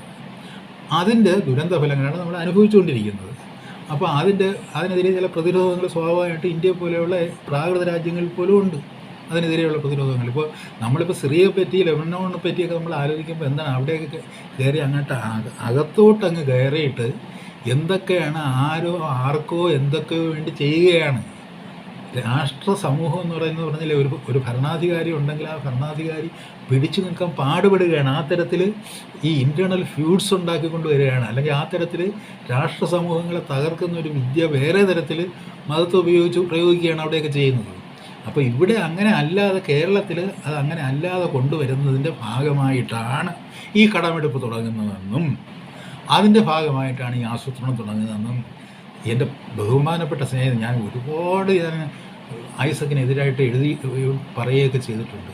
ആ ഐസക്കിനോട് എനിക്ക് ഏറ്റവും അധികം സ്നേഹമുള്ളതുകൊണ്ടാണ് ഞാൻ ഒരിക്കലും ഐസക്കിനെ ഞാൻ എപ്പോഴും ഭയങ്കര സിമ്പിളായിട്ടൊരു ജോക്കറായിട്ട് മാത്രമേ ഞാൻ കണ്ടിട്ടുള്ളൂ. എപ്പോഴും തമാശ കൂടെ നടക്കുമ്പോൾ എപ്പോഴും തമാശ പറയുകയും വളരെ ലൈവ്ലി ആയിട്ട് ഇരിക്കുകയും ചെയ്യുന്ന ഒരു സോളാണ് തോമസ് ഐസക് എന്ന് പറയുന്നത്. ഇതൊന്നും തോമസ് ഐസക്കിൻ്റെ കുറ്റമല്ല. തോമസ് ഐസക് ഒരു ഇൻ്റർനാഷണലായിട്ട് വരുന്ന ഒരു കോർപ്പറേറ്റുകളുടെ ഒരു പോളിസിയുടെ വക്താവായിട്ട് വരികയും അതിനുവേണ്ടി മോൺക്ലെയർ യൂണിവേഴ്സിറ്റിയിൽ പോയിട്ട് അതിൻ്റെ പരിശീലനം ശ്രദ്ധിച്ച് ആഷിൻ ദാസ് ഗുപ്തയെ പോലെ തന്നെ, എന്നാൽ ആഷിൻ ദാസ് ഗുപ്തയോളം വരില്ല, അതിനേക്കാളും സാധുവാണ് ഐസക്. അതൊക്കെ പരിശീലിച്ച് വന്നതിന് ശേഷം ഞാൻ ചില കാർഡുകൾ ഇറക്കുമെന്ന് പറഞ്ഞ് ചില മാജിക് കാർഡുകൾ ഇറക്കി ആളുകളെ ഇങ്ങനെയൊക്കെ വിരട്ടിയൊക്കെ നിർത്തിയിട്ടുണ്ടായിരുന്നു. ഇനിയിപ്പോൾ അങ്ങനെ വിരട്ടാനൊന്നും പറ്റില്ല. കാര്യം വെച്ച് കഴിഞ്ഞാൽ അവർ നേരിട്ടിങ്ങ് വരികയാണ്. ഇപ്പോൾ നേരിട്ട്, അതായത് ഒരു ഒരു ഒരു ഒരു പറഞ്ഞ ഒരു direct governance of the capitalist. അതായത് ഇവരെ വെച്ച് നേരത്തെ പറയായിരുന്നല്ലോ, നമ്മൾ സാമന്തന്മാരെ വെച്ച് ഭരിക്കുന്നതിന് പകരം ഡയറക്റ്റായിട്ട് അവരുടേതായിട്ടുള്ള കൂട്ടായ്മകൾ, ജനകീയ കൂട്ടായ്മകളുണ്ടാക്കി അവരുടേതായിട്ടുള്ള ജനാധിപത്യ രൂപങ്ങളുണ്ടാക്കി, അതാണ് കീഴത്തട്ടിൽ നിന്നുള്ള ജനാധിപത്യ രൂപങ്ങളുണ്ടാക്കി അത് ഇവിടെ നിലവിലിരിക്കുന്ന പറഞ്ഞില്ലേ, സ്വാഭാവികമായിട്ട് നമ്മൾ ഈ ഗവൺമെൻറ്റുകൾ നേരത്തെ പറഞ്ഞ ഈ സതീശനും വീണ ജോർജും കൂടെ അടികൂടുന്ന നിയമസഭയാണല്ലേ, അത് സ്വാഭാവികമായിട്ടും ജനവിരുദ്ധമായിരിക്കുമ്പോൾ ആ ജനവിരുദ്ധത മുഴുവൻ മുതലെടുത്തുകൊണ്ട്, ഇവരുടെ ജനവിരുദ്ധമായിട്ടുള്ള നിലപാടുകളെ മുഴുവൻ മുതലെടുത്തുകൊണ്ട് കണ്ടോ ഇതാണ് ഇവർ എന്ന് പറഞ്ഞുകൊണ്ട് അതിന് ബദലായിട്ട് ഒരു ഹിറ്റക്സ് മുതലാളി വന്ന് വേറൊരു മാജിക് കാണിക്കുമ്പോൾ, ഒരു ഇന്ദ്രജാലം കാണിക്കുമ്പോൾ ഡയറക്റ്റായിട്ട് അവരുടെ ആധിപത്യം എങ്ങനെ പ്രത്യക്ഷാധിപത്യത്തിന്, അതായത് വലിയ ഈ സാമന്തന് വലിയ ബലമില്ലാത്ത തരത്തിൽ, സാമന്തൻ ഉണ്ടെങ്കിൽ തന്നെയും എൻ്റെ ഒരു പ്രതിനിധി അല്ലെങ്കിൽ ഒരു പിലാത്തോസ് മാത്രമാണ് ഇയാൾ എന്നുള്ള രീതിയിൽ അവരെ ഇരുത്തിക്കൊണ്ട് ഈ മൂന്നാം ലോക രാജ്യങ്ങളിലെ രാഷ്ട്രങ്ങളെ ബലഹീനമാക്കുക എന്ന് പറയുന്നൊരു തന്ത്രമാണ്. അത് മോദി വളരെ പച്ചയ്ക്ക് പറഞ്ഞ്, ഞാൻ രാഷ്ട്രത്തിൻ്റെ ആസ്തി മുഴുവൻ വിറ്റ് രാഷ്ട്രത്തെ ഇല്ലാതാക്കി തീർക്കുകയാണ്. അത് വിറ്റ് കഴിഞ്ഞാൽ പിന്നെ അത് ആരുടെ കയ്യിലാണ് ചെല്ലുക? മുതലാളിമാരുടെ കയ്യിലാണ് ചെല്ലുക. പിന്നെ ആരാണ് രാജ്യം ഭരിക്കുക? മുതലാളിമാരാണ് രാജ്യം ഭരിക്കുക. ആസ്തി ഇല്ലാത്തവന് പിന്നെ എന്തോ ഭരണം? ആസ്തി മുഴുവൻ ഞാൻ കൊടുത്തു കഴിഞ്ഞു എന്ന് മോദി പറഞ്ഞു കഴിഞ്ഞു. എൻ്റെ ഭരണം അതാണെന്ന് പറഞ്ഞു കഴിഞ്ഞു. അത് തന്നെയാണ് പറഞ്ഞത്. ഈ ജനകീയാസൂത്രണത്തിൻ്റെ ഫിലോസഫി കൊണ്ടുവരുമ്പോഴും ഡീസെൻട്രലൈസേഷൻ്റെ ഫിലോസഫി കൊണ്ടുവരുമ്പോഴും അതിനെ ഇവിടുത്തെ ആൾക്കാർ ഈ ചുവപ്പ് ചേല ചുറ്റിച്ച് ഇതെന്തോ ആണെന്ന് പറഞ്ഞ ആളുടെ മുമ്പ് അവതരിപ്പിക്കുമ്പോഴൊക്കെ ഉണ്ടാകുന്ന ഒരു വഞ്ചന എന്ന് പറയുന്ന ഒന്നുണ്ട്. ഇത് ആൾക്ക് എന്താണ് സംഭവിക്കുന്നത് എന്ന് പറഞ്ഞു കൊടുക്കാനുള്ള ബാധ്യത ഇടതുപക്ഷത്തിനുള്ളതാണ്. അത് പറയുന്നതിന് പകരം ഇത് ഭയങ്കരമാണ്, മഹത്തരമാണ് എന്ന് പറഞ്ഞാൽ അതും ഇതും തമ്മിൽ കൂട്ടിക്കുഴച്ചോ അങ്ങോട്ടും ഇങ്ങോട്ടും ഇട്ട് വിരകുകയാണ് ഈ കാര്യങ്ങൾ നടന്നുകൊണ്ട്. ഇനിയിപ്പോൾ ബാലഗോപാലിൻ്റെ ബഡ്ജറ്റ് വരുമ്പോൾ എനിക്കറിയാം അതിൻ്റെ രൂപം എന്തായിരിക്കും, എനിക്കറിയാം. എന്നുവെച്ചാൽ ബാലഗോപാൽ എന്തൊക്കെയാണ് പഠിച്ചു വെച്ചിട്ടുള്ളതെന്ന് അറിയാം, KN ഹരിലാൽ എന്തൊക്കെയാണ് പഠിച്ചു വെച്ചിട്ടുള്ളതെന്ന് എനിക്ക് നന്നായിട്ട് അറിയാം. അതുകൊണ്ട് പറഞ്ഞില്ലേ, CDS എന്ന് ഇവരെല്ലാവരും കൂടി പഠിച്ചു വെച്ചിട്ടുള്ളത്. CDS ഇവരെ എന്താണ് പഠിപ്പിച്ചത്? അതായത് സെൻറ്റർ ഫോർ ഡെവലപ്മെൻറ്റ് സ്റ്റഡീസാണ്. വന്നത് 1970-കളിലാണ്. ഇത് 1220 അപ്പോൾ എത്ര ആകും? 50 വർഷക്കാലമായി ഡെവലപ്മെൻറ്റ് സ്റ്റഡീസിന്, വികസനത്തെപ്പറ്റി പഠിക്കാനായിട്ട് തിരുവനന്തപുരത്ത് ഒരു സ്ഥാപനം ഉണ്ടാക്കിയിട്ടുണ്ട്. എന്നിട്ട് എന്ത് വികസനത്തെ പറ്റിയാണ് ഇവർ പഠിച്ചിട്ടുള്ളത്? ഈ ഡെവലപ്മെൻറ്റ് സ്റ്റഡീസ് എന്ന് പറയുന്ന സ്ഥാപനം സായിപ്പിൻ്റെ നിന്ന് കാശ് വാങ്ങിയിട്ട് അവൻ പറഞ്ഞ ഈ സാധനങ്ങൾ ഇവിടെ എസ്റ്റാബ്ലിഷ് ചെയ്യാനുള്ള ഒരു ചാനലായിട്ടാണ് ഇത് പ്രവർത്തിച്ചത്. CDS അല്ലെന്ന് ഏത് ഏമാൻ ആണെന്ന് പറയട്ടെ, അല്ലെന്ന് ആണെന്നുള്ളതിനുള്ള തെളിവ് റെക്കോർഡ്സ് വലിച്ച് മുന്നോട്ട് കൊടുക്കാം. അപ്പോൾ ഇനിയിപ്പോൾ ബഡ്ജറ്റിനെ പറ്റി സംസാരിക്കുമ്പോൾ ഈ കാര്യങ്ങളിൽ നിന്നും തുടങ്ങേണ്ടി വരും. അപ്പോൾ അടുത്ത ദിവസം ആകുമ്പോഴത്തേക്ക് നമുക്ക് അതിൻ്റെ ഒരു ഡിസ്കഷൻ വളരെ ക്ലിയറായിട്ട് തുടങ്ങാം. അതിന് മുമ്പ് ഇപ്പോഴും പറഞ്ഞില്ലേ, ഈ പറഞ്ഞതുപോലെ മരണമെന്ന് പറയുന്നതും മരണഭീതി എന്ന് പറയുന്നതും രോഗമെന്ന് പറയുന്നതും നമുക്ക് നമ്മുടെ ജീവിതം നഷ്ടപ്പെട്ടുകൊണ്ടിരിക്കുന്നു എന്നുള്ളൊരു ഒരു ബോധം ഇപ്പോഴും മനസ്സിനെ അലട്ടുന്നതുകൊണ്ടാണ് പറയുമ്പോൾ എപ്പോഴും അതിങ്ങനെ ഒന്നുണ്ട്. എന്നാലും ഇത് പറയാതിരിക്കാൻ പറ്റില്ല, ഇത് മറ്റതിൻ്റെ തന്നെ ഒരു ഭാഗമാണ്. അപ്പോൾ അതുകൊണ്ട് നാളത്തേക്ക് നമ്മൾ അജണ്ട മാറ്റുകയാണ്.